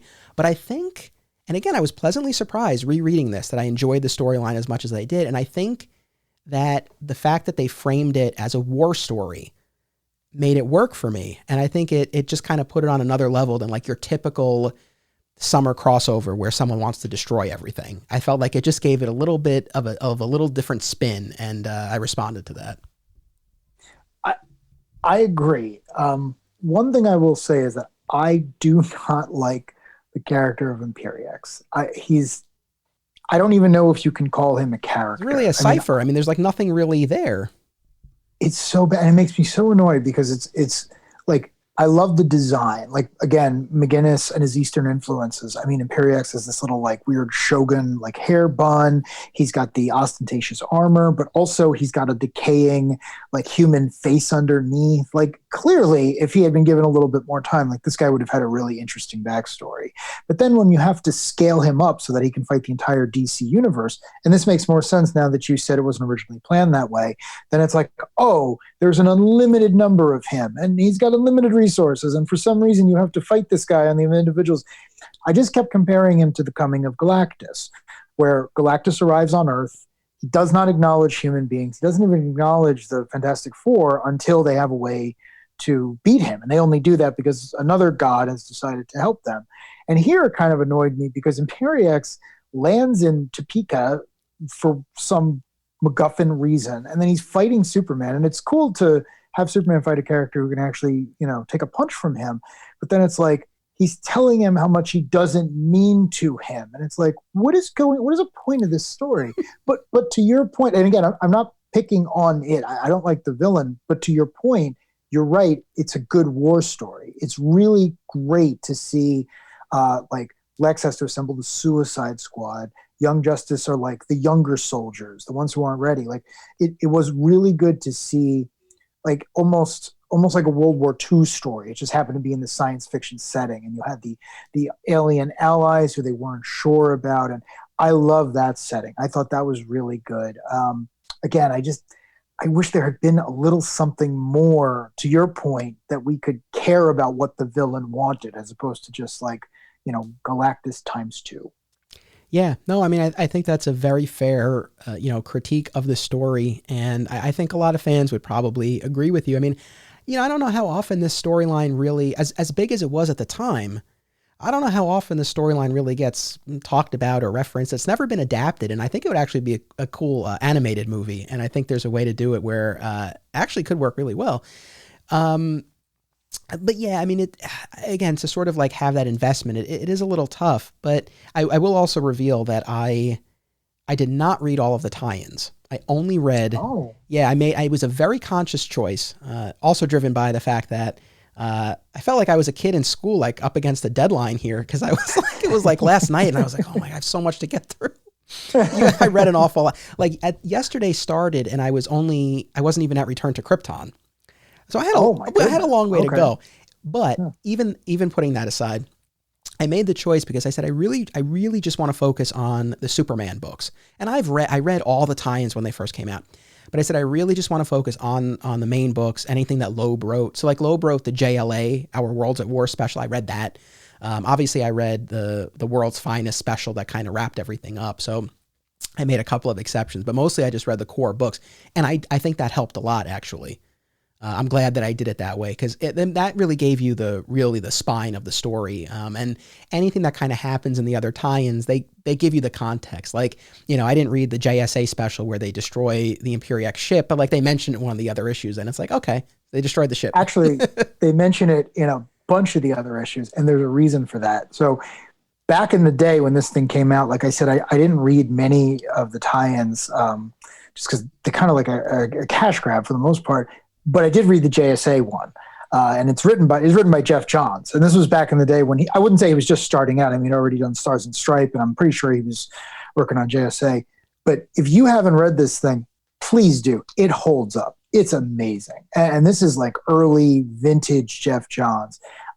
This was probably my single favorite issue of any of the ones that had anything to do with Our World at War, because it takes the Justice Society and it crosses them over with these war comics that you're talking about, and your listeners, viewers may not be aware, but back in the day, there's this concept of the All-Star Squadron, which was basically every Golden Age character, every Golden Age intellectual property that DC owned got together to fight, I don't know, the Nazis or Per Degaton or some Golden Age foe, but it was assembled by Franklin Delano Roosevelt. So this great idea of like the Justice Society and the Freedom Fighters and all the other, intellectual properties DC has absorbed over the years, they all get together, they form a superhero army, and they go fight the bad guy. And Jeph Johns does that here. And it's amazing because it might be Lex Luthor, but at the same time, this is the Justice Society. This is the ones they fought Nazis. They fought all the bad guys. They inspired everyone to come later. So seeing all these characters assemble and just being like, what do we have to do? We have to disable a planet the size of Jupiter and save another planet full of Superman-type people in the Daxamites. And they're like, yeah, you got to do that. And it's like, yeah, all right, not a problem. And they like go into space, and it's John, so he's able to work in subplots and dialogue and Sandman's sidekick Sand, who's the current chairman, setting him up against Hawkman and everything else. I read every word of that, and I actually remembered scenes of reading it originally back in the day. And the whole crossover was worth it just to have that one book. That's got to be one of the best things Jeph Johns ever written. And the very last page is great because Luthor says, we need you back here where everyone's falling back. We're not doing too well. Listen, how many casualties did you have? We got to know, who we can send where. And, Sand, who's a relatively new character, regardless of the fact that he's based off a Golden Age sidekick, says, casualties, we're the Justice Society, 0. And then there's this great scene of you see dozens of characters. And don't get me wrong, it's incredibly cheesy. But as a lifelong comic book fan, I'm like, yeah, you know what? Yeah, like I'm keeping this issue if I ever have to sell the rest of my collection. So sorry to go on a tangent, but that was a damn good comic. No, and again, I read all of them as they were coming out, and I definitely have fond memories of that. And I think Jeph Johns also wrote the Flash, Our Worlds at War special as well. Oh, yeah. So, no, I mean, I think there was a lot of good stuff in there. And yeah, so for people who haven't read any of it, I recommend checking it all out. But yeah, for purposes of this reread, I really do think it helped just focusing on the Superman issues, because I guess, and I do think that Man of Steel soundtrack helped. I'm not going to lie. It was very epic, and especially in those big battle scenes, Alec, it really pulled me in. It was a nice little accompaniment to the reading. But I guess what I enjoyed most about Our Worlds at War, I think it, and whether, I don't know what it was, whether the soundtrack or reading just the Superman issues, but I felt like I really got to feel the toll that everything was taking on Superman. From, again, the Imperiex probe landing in Topeka, Kansas, and causing so much destruction, including the destruction and presumed death. Thankfully, that's not the case, but presumed death of the Kents. And Loeb pulls in one of my favorite moments from Superman the movie. And, you have Clark at the demolished farm, and he's just like, all this power. I have all this power, and I couldn't save them. Right out of Superman the movie when he's at Jonathan's grave. So from that to the again, presumed death of Aquaman and the vanishing of Atlantis, Wonder Woman's mother, dies as well. Like, there's so much death and destruction. Sam Lane, Lois's father. There's something, you really see this guy being put through the ringer, having to take orders from Lex. And there's that great moment at the end of that action issue where Sam Lane dies. And, Superman was so lost in battle that he didn't hear, it didn't register, but he didn't come to Lois's side when she was calling for him, when she knew her dad was in trouble. And there's actually this kind of amazing moment between Lois and Lex where Lex comforts her and actually says that, I'm sure if Superman could have been here, he would have. And I actually wanted to ask you about that. I mean, again, this is jumping ahead a bit, but at the end of the Loeb run, sort of what Lois realizes, and what we, the reader, know early on in our Worlds at War, because Lex is having conversations with his now grown daughter, Lena, who's an agent of Brainiac 13, and she's letting him know, we don't get the specifics, but we know that he's being clued into some of the things, at least, that are going to happen. And Lois later realizes that the reason Lex called her back down to Earth from the space station she was on was because he knew her father was about to die. Like, that's what Lois realizes towards the end of the Loeb run, that Luthor knew. So that might color this a little differently, but looking at that moment where Lex consoles Lois, I mean, was it genuine, or was it really just yet another one of his plays? So this has gone into more heavily in the Joe Kelly run, where he basically says, like, Lex loves Lois as much as Clark does. And based on the current continuity, Lex has loved her longer than Clark has, because Lex was born and raised in Metropolis. Clark was not. Clark didn't arrive there until after college or whatever sojourn he went on to. I like that because, like I was saying before, my Lex and Clark were friends when Clark was in high school. That's just the way I think of them, which actually is based on an old Silver Age story. That's how Lex originally lost his hair, but that was wiped out post-continuity. It didn't make any sense for them to be friends. But I do like the fact that they both know Lois, because that gives them an incredibly personal connection. I always think it's funny that while, a lot of superheroes, Tony Stark, for example, they play around, they date a lot, they do a lot of stuff, they get a lot of things out of their system. Clark meets Lois Lane and he's like, oh no, that's the woman. I need to win her over, and I need to be married to her for the rest of my life. And I always bought it. I always thought they were very good for each other. But I do like the idea that every time Lex either sees them together or stopped by him, he thinks in the back of his head, it's like, one day she's going to know that I was the right one. I was the choice she missed out on. And again, to reference the Red Sun shirt that I'm wearing, in that story, they are married. They're miserable. But the idea is that if Clark had never come into the picture, eventually she would have settled for him, because he is the smartest guy in the world. He's probably only one of two people who can keep up with her. By the way, I don't know if I've ever said this to you. I'm a huge, just Lois Lane fan.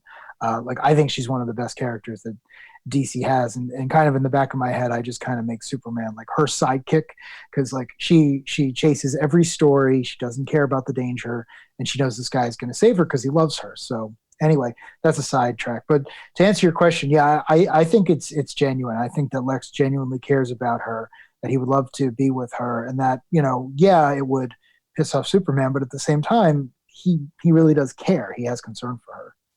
That's how it read to me as well, honestly. Like, it read as genuine. And I think that's what was intended, because there was really, in that particular moment, there was no reason for Lex not to say, yeah, Superman should have been here, other than that he genuinely was trying to comfort her. And it does lead to this moment where Superman effectively sort of surrenders himself over to Lex, and he's like, let me know what you need me to do. And, going back to Smallville, as listeners will come to find, we're going to go back to Smallville a lot in this podcast. But yeah, I love and even again, in Smallville, we saw them as young men, right? And they were friends, and we saw that friendship deteriorate. But even when they're adults, I like a version of them where they're more, reluctant allies than outright enemies. I just think it's more interesting. And so where they really have to work together in a case like this, I thought it was great. I think that was one of the things that really, stood out to me about Our Worlds at War. Otherwise, again, it is it's a big slugfest. It's, heroes falling. It's a lot of destruction. It's a lot of action. We do get that very unlikely alien alliance with Maxima and Massacre and Darkseid, which was especially interesting. I had a question for you. Do we ever find out why Darkseid cares about this? Like, I know I'm a huge Jack Kirby fan. So I've got kind of like a very particular version of Darkseid in my head, but I had remembered he had shown up because I read these issues when they were coming out, but back then I didn't know that much about the character. I just knew he was like a big bad. But reading these, I was like, wait, why do you care about this? And then at the end of the book, all he seems to get out of it is the corpse of Doomsday, which again will be followed up in the later Batman versus Superman storyline. Even before that. Oh, actually, he gets the corpse. Wait, because Doomsday reappears in Superman 175 very shortly after Our Worlds at War. Yeah, except that was a different one? I think, and then at the end of that issue, Lex gives the body over to Darkseid. You're right. I had it backwards. I apologize. That's quite all right. We've read a lot of Superman issues, so it's I think it's understandable if stuff sort of blends together there. But why was Darkseid? Sure. I mean, yeah, I think that was probably a little bit of a stretch, but I think it comes down to, I think it was probably done to show you how serious of a threat Imperiex was. It's like even Darkseid's concerned about this guy, so hey, you better care about him. Sure. But also, I mean, I guess like for Darkseid doesn't want total destruction. Like Imperiex basically wants a new big bang. He wants to start over. Yeah. So like that would not be in Darkseid's interest. And so again, I still think it's probably a little bit of a stretch, but it was interesting. And again, like war makes for very unlikely allies. And I guess that was ultimately what they were going for. But that was an interesting angle. I've mentioned now many times about Loeb's use of narrators throughout his Superman issues, and he deviates from that here. And I don't know, maybe he didn't feel like like doing it for these issues, but he uses speeches, right? So the Gettysburg excerpts from the Gettysburg Address and JFK's inauguration and MacArthur and I forget the other one. Oh, FDR after Pearl Harbor. FDR, yeah. Again, I'm going to reveal I might not have read those as I was rereading these issues. And here's the thing. As a kid at the time, I actually think I liked it. And I guess more when I was in elementary school and high school, I was a little bit more of a history buff. And I kind of dug that. Reading it now, though, I was disappointed that we didn't get his typical point of view narration, because I really think that would have enriched things. And I just kind of felt like if he didn't want to do that for whatever reason, I think it would have been better to just not use anything and just let the art speak a little bit more. And that's how I read it, and it worked, man. Yeah, Loeb always works with great artists. And even when he doesn't work with his regular collaborators, he still writes stories for them. Like, I think he must be great if you're an artist, because I'm sure most of his conversations are, well, what do you want to draw? And I really do think that's how you get some of the best work from your collaborators. And yeah, I mean, you don't need the Gettysburg. The Gettysburg Address is a great speech, don't get me wrong, but you don't need it here. I'm sure I didn't read it last time. I absolutely didn't read it this time. But yeah, to your point, you could look at the art and it's like, don't even cover this stuff up, man. This stuff's gorgeous. This is some wide screen.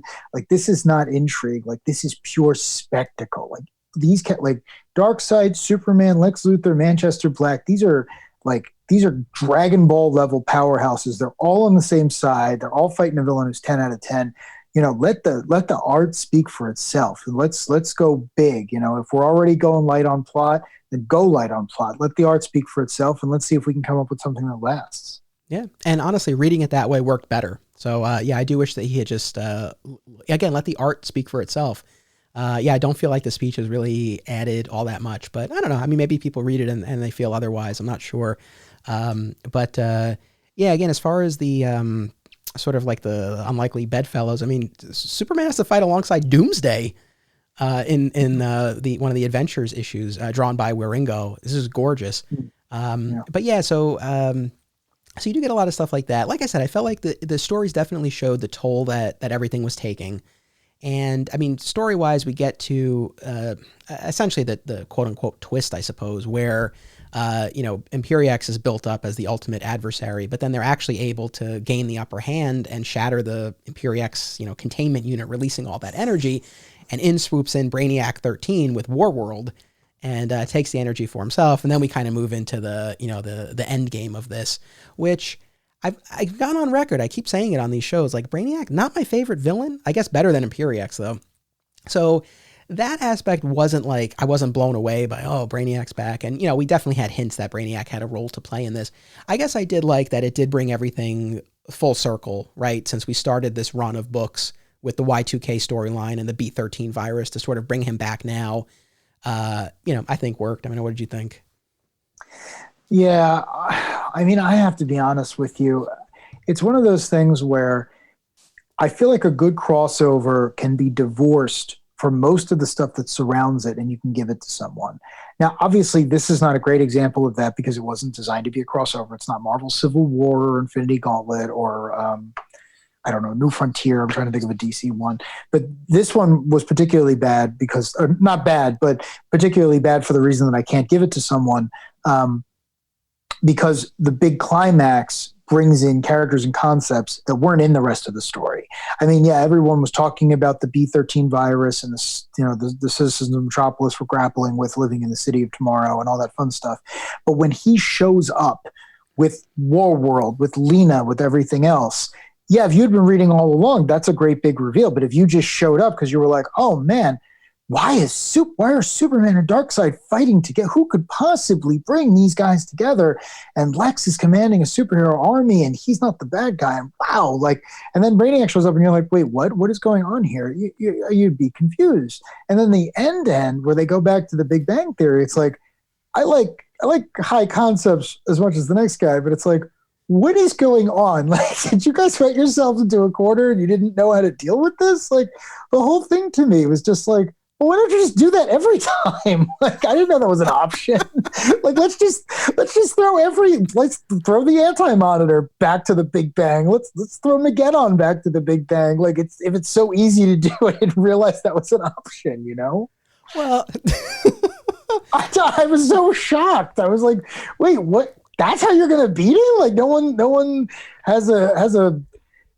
First of all, he's destroyed many galaxies in the DC universe. Presumably, there's no one out there who can show up and be like, I did read once that someone once pushed him off or something.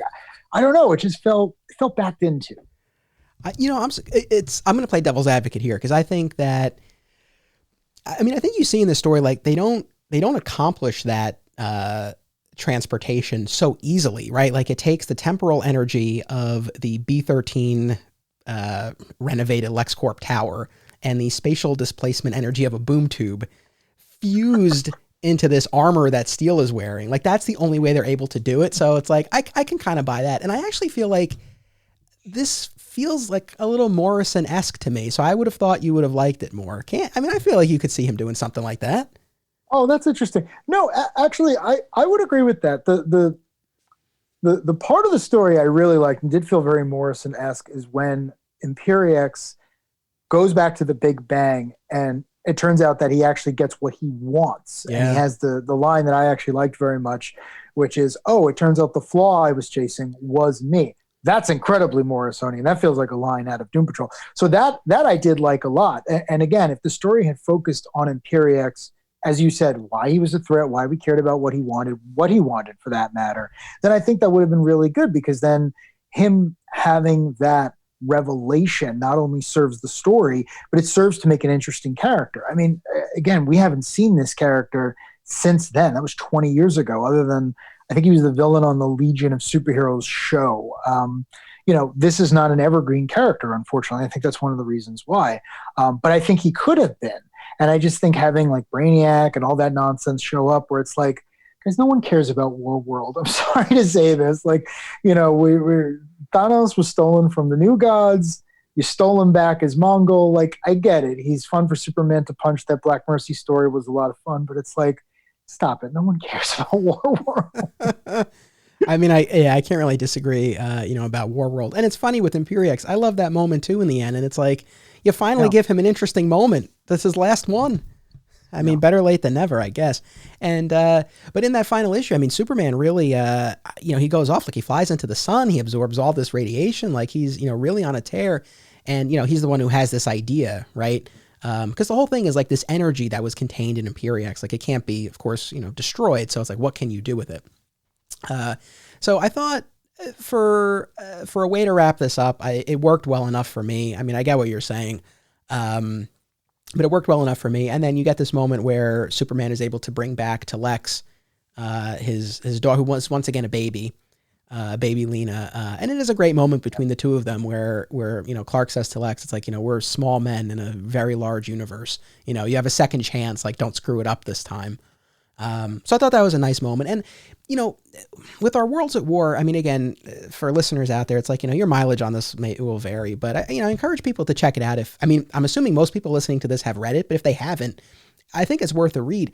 I definitely feel that all the aftermath stuff was a lot, certainly from an emotional standpoint, was a lot richer. The episode, God damn it, I keep doing it. The issue of Superman immediately after, where Clark is rebuilding the farm and Ma and Pa are still missing, and our narrator in this issue, we're seeing excerpts from Ma Kent's journal over the years. I teared up a little bit, and at the end we get Clark's reunion with Martha, and in the next issue we'll get the reunion with Jonathan. But I thought there was a lot in the aftermath. Clark starts seeing a psychiatrist. There's a lot of interesting stuff there in the immediate aftermath of our Worlds at War.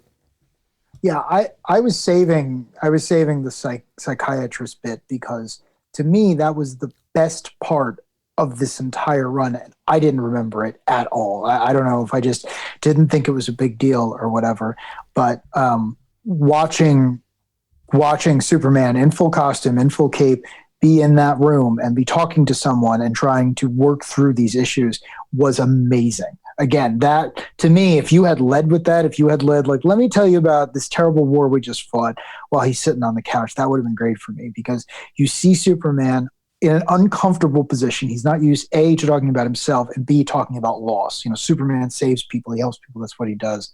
I loved that. I thought that was astounding. I want that character to come back. I want her to get her own book. I can't recommend it enough. And to have John Jones be the intermediary was even better, because I love the Martian Manhunter, and Loeb uses him to great effect in this book, both as a fellow outsider, granted someone who was an adult when they emigrated to Earth, but also someone who goes out of his way to be incredibly empathetic, because as a telepath, he knows what everyone's going through. Clark can only assume that everyone wants to be as noble as he does. Jean can tell you whether or not that's the case. He's a little bit more practical. So having Clark see a psychiatrist was amazing, and it was my favorite scene in the entire run. I agree. I think it was a great touch, and I'm with you. I think had they maybe, instead of using the historical speeches, they had used excerpts of conversations, but I think that could have actually been a really interesting framing device. And I think it's something, I can't think of any other stories where, we've seen Superman in a situation, like that. And I think it's again, a really interesting dynamic, and I wish we had seen more. I'm not surprised that you had forgotten about it. I to be honest, I think I did too, because, again, our Worlds at War was such a big event and really marked, again, I think we can kind of draw a line there with the Superman titles at the time between, what came before and what came after. And, Loeb really only had a few issues left in his run, and then he would go off and do Superman Batman, which was real big and splashy. So it's like, as I said before, like those post Our Worlds at War, pre-Superman Batman issues, like, again, kind of a mixed bag. There is some great stuff like that. And even, it's funny, I was not really looking forward to the Toyman issue, because I guess I didn't really have a strong memory of it, or not a great memory of it. But what I had completely forgotten about is, besides introducing a new Toyman, and there's a battle between Toyman and Metallo, but it's basically an updated version of the classic Metropolis mailbag stories, where Superman answers letters from people on Christmas, and now it's the email bag. And so in between trying to mediate this fight between Toyman and Metallo, like he's off repairing a bell at a church in Spain and reuniting a father and daughter and like doing all this other stuff. So I quite dug that issue more than I thought. So again, like there's some good stuff. Then there's the Dracula issue, you know, so like it's again, very much a mixed bag in those issues. You know, the Dracula issue is one of those things because it's so weird. It's self-contained. It has nothing to do with anything. He's just straight up fighting Count Dracula, a character I have to imagine that many, many, many other DC characters have fought before. But it's also one of the only issues with art by Ian Churchill, who was like a famous like Image X-Men guy. Like his women are beautiful, his men are very sculpted. It's a different type of art style. It's years away from Ed McGuinness. So you get to that story and it's like everyone's beautiful and they're slinking around this Eastern European castle. And I was just like, what is going, like, did Ian come to you and say, I already drew a story about Superman fighting Count Dracula. Can you please work it into your art? Like, it was one of those things where it's just like, I wonder if Loeb was going through a bucket list. Because again, on paper, it's not a bad idea. Like, I love the scene where I think the character is actually called Count Romanoff, is able to penetrate Clark's skin and then immediately bursts into flames because Clark's blood is mostly solar energy, which, you know, whatever, is a little ridiculous, but it's a Superman comic. It's not the weirdest thing I've ever read in one. So again, on paper, it's one of those things where it's like, yeah, I could see like two archetypes of Western fiction, like Superman and Dracula, like really having a knockdown, drag out fight. But yeah, that issue, that was a weird one. Not even bad, just kind of like, wow, this really happened. I own this. Yeah, that was pretty out there. And, you know, it's that issue, and I think the Muhammad X issue, but I have to double check that. But definitely the Dracula one. Geoff Johns is credited with the plot for those two issues. Oh, I didn't realize. And Jeph Loeb did the script. So, you know, again, that feels out there for Geoff Johns too. It's like that the Dracula one in particular, like really feels like an outlier. The Uncle Sam issue was interesting. I mean, that's, I think, the first direct reference to 9/11 in one of the books where, you know, Superman's talking about the destruction. And there's actually a great shot. So once Ma and Pa are back and reunited, they take over the Smallville General Store. And there's a great shot of like Main Street in Metropolis that McGuinness draws. And there's actually a little thing there after TS for Tim Sale, because I guess he took his inspiration from Sale's rendition of Smallville in For All Seasons. So there was some cool stuff. I know, and I don't mean to rush, but we've been going almost 2 hours, and I think we'll give ourselves and listeners a rest. But in the therapy sessions, one of the things that Superman talks about is his encounters, and this primarily went on in Joe Kelly's Action Run, which, you know, we'll pick up in a future episode. But there's a new Zod in the midst of all of this, like with everything else going on. There's a new version of Zod who actually breaks Superman's jaw, and this is like right before our world's at war, and he's like haunted by this encounter.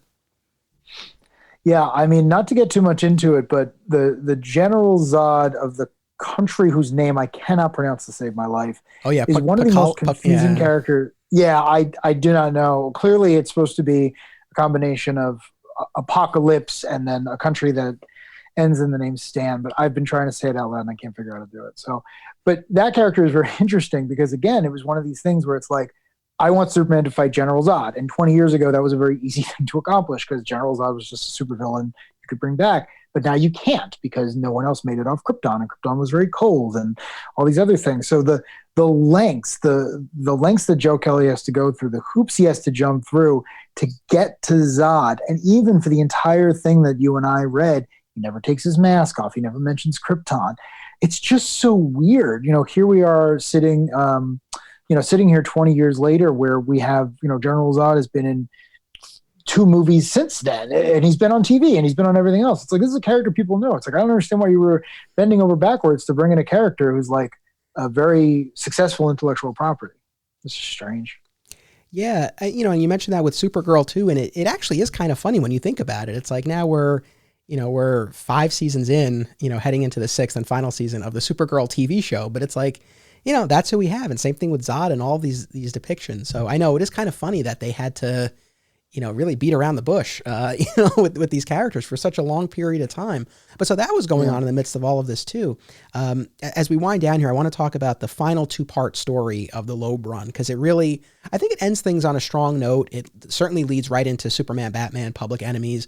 And it also brings everything full circle by bringing back the deal that Lois made with Lex. At the very beginning of this run, Lex sold the Daily Planet back to Perry White for $1 in exchange for Lois agreeing to kill one story of his choosing at any point in time. And so what Lois realizes, and then she has corroborated by Hope of Hope and Mercy fame, who turns on Lex briefly, I guess, is that Lex knew about the destruction of Topeka. He knew about a lot of these losses and events in our worlds at war because he had information from the future.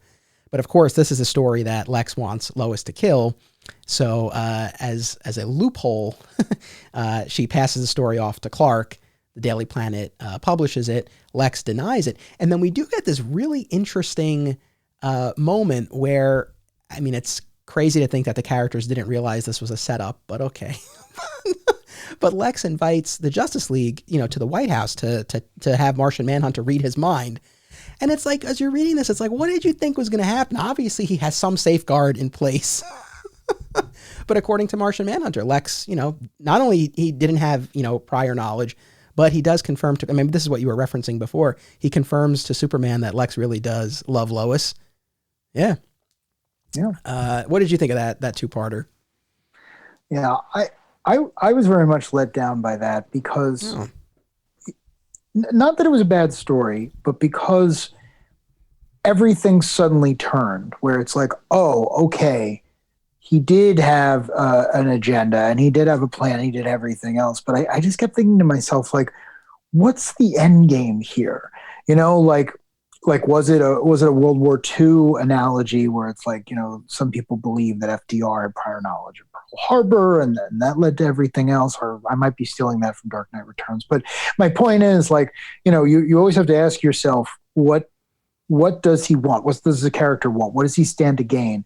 And when I was reading that, it was like, I get that you're leaving and I get that you want to leave a period at the end of the sentence of the story you've been telling. But at the same time, it's like, I think this has outgrown you. Like, I think if there's going to be a story told with Lex as the president, you almost got to let it run its course. You almost got to let it, go on. Because, to your point, I was like, wait, the Martian Manhunter series, the most powerful telepath in the DC universe. Like, clearly there is a plan here. Like, why did you even agree to this? Like, it was one of those things where it was like, there's a writing rule where it's like, you can't suddenly have your characters act dumb to serve the plot. And again, I'm not criticizing the way he was writing, but it was one of those things where I was like, come on, like, this is going to be your last issue. Like, this is not a resolution. Like, it just kind of annoyed me. Now, granted, I know, having having read the other issues, that most of these plot lines are going to continue in Batman versus Superman. So if you know that, then it's like, oh, okay, this isn't the end of the story. This is the end of the second act of the story. So I don't know, it just kind of left a bad taste in my mouth, because if this was going to be your last issue of the Superman run, it's just like, I don't know, like, I wanted more of a mission statement about the character. And I don't know if I'm being fair to it, but to get to that point and it was like, oh, and that's it. And I'm like, oh, that's it. That's all we're getting out of this. Like, I wanted more, I guess. I don't necessarily disagree. Again, overall, I like the 2-parter. I especially liked that we finally got a payoff to Lois's deal. She finally came clean to Clark. Of course he was understanding. He said it was one of the most, selfish and self-serving and compromising things, but also one of the most courageous things you've ever done. So I was glad that we finally got a payoff to that, because that had been dangling literally for the entire run. And, after the Justice League encounter on the White House lawn, Perry has no choice but to fire Clark. And so you have Clark, this run started with the Daily Planet coming back and them all coming to the Daily Planet. So I kind of like the symmetry of it ending with Clark leaving the Daily Planet. Of course, we get that great little epilogue page where that was all just a ruse. And, Clark's going to be working with Superman and Perry, undercover to try to continue to take down Lex. So I like that little bit at the end.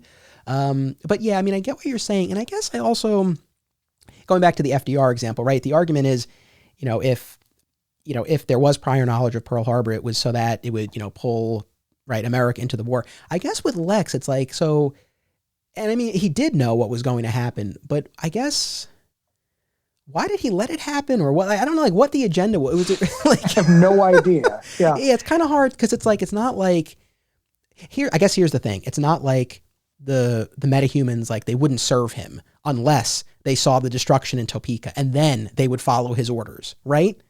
That I mean, that at least gives a little bit more of a motivation, but I don't know that that's necessarily what was at play here.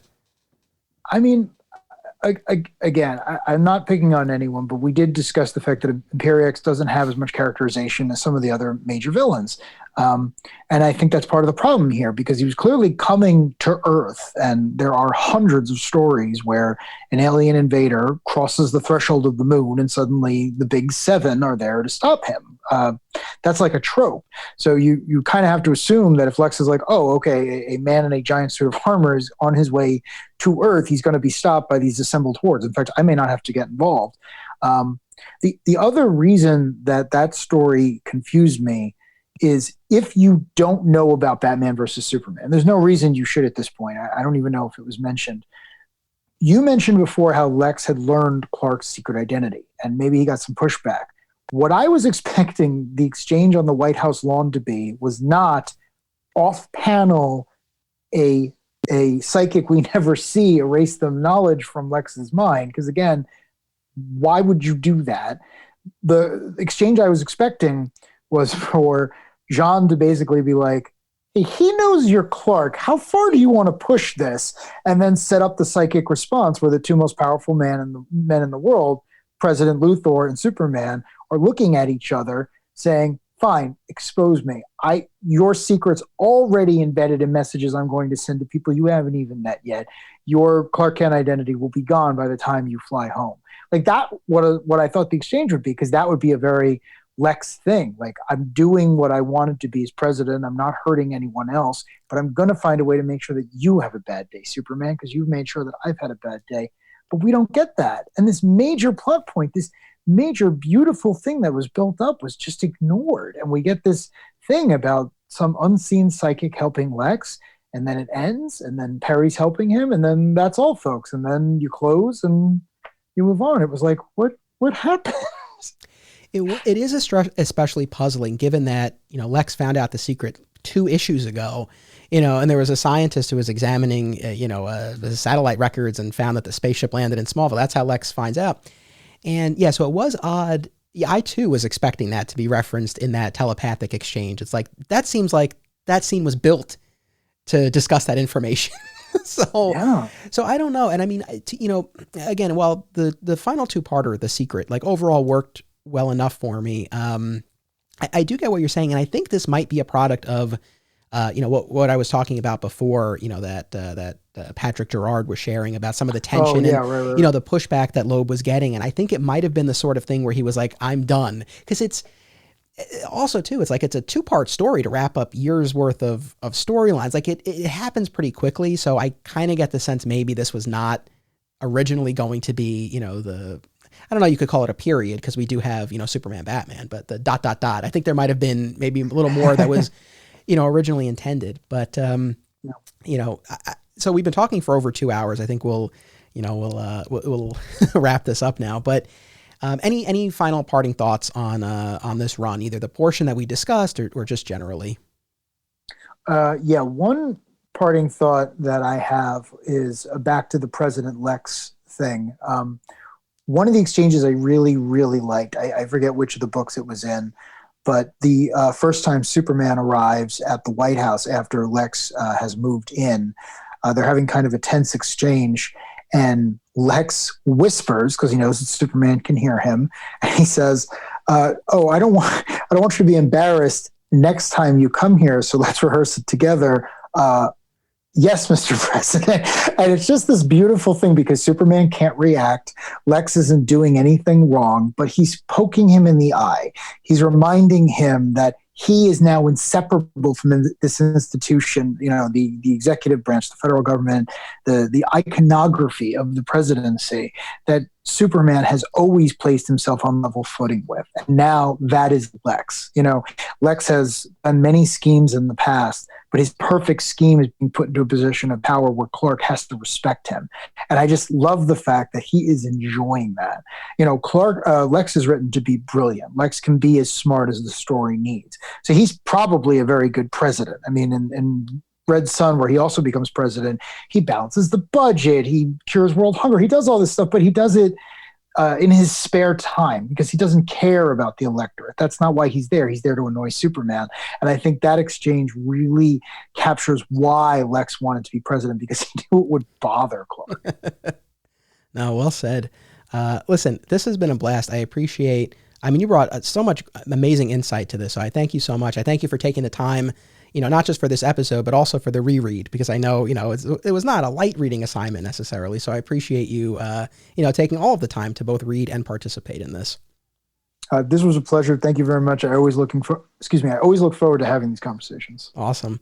So yeah, like I said, you and I will do an episode focused on Joe Kelly down the line. So, if you were listening to this and you were like, hey, there's a lot of stuff from the action run that they didn't necessarily get to, we'll get to that down the line. V. Ken Marion is going to be back, in the future, and we're going to talk about the Jeph Loeb Superman Batman run. So that'll be a lot of fun, and that's still to come. Nice. In 2 weeks, I already recorded this episode. I'm really excited for people to hear it. I have on one of our mutual friends, Mike, Rich Roney, and we talk about Superman 2000. That was the rejected pitch by Grant Morrison, Mark Miller, Mark Waid, and Tom Peyer. Basically what we would have gotten instead of the run that we've just been discussing. So Rich and I, we spent a good hour plus talking all about that pitch, and it's a really great episode. I hope people enjoy it. But really, so thank you, Mike. Thank you to everyone for listening. I really do appreciate it. I know these have been kind of long episodes, these past two, but hopefully you've enjoyed them. It's certainly been a blast for me to revisit this run of comics. We've talked about a lot, and obviously, there are some aspects that held up better than others for me. But overall, I am happy to say, and I can say, that this run remains my favorite out of all of the time that I've been a Superman reader. And so, if there is anyone who's been listening to these episodes who hasn't read what we're talking about, I certainly do recommend it. All right. So thank you all. We will be back in 2 weeks. And remember, it's about what you do. It's about action. Digging for Kryptonite is a Flat Squirrel production. Art by Greg Schiegel, music by Basic Printer. If you like what you heard, be sure to listen to My Comic Shop History, available on most major podcast platforms. Sign up for exclusive additional content, including the Digging for Kryptonite companion podcast at patreon.com/Anthony Desiato, and watch my documentary film, My Comic Shop Country, out now on Apple TV and Amazon.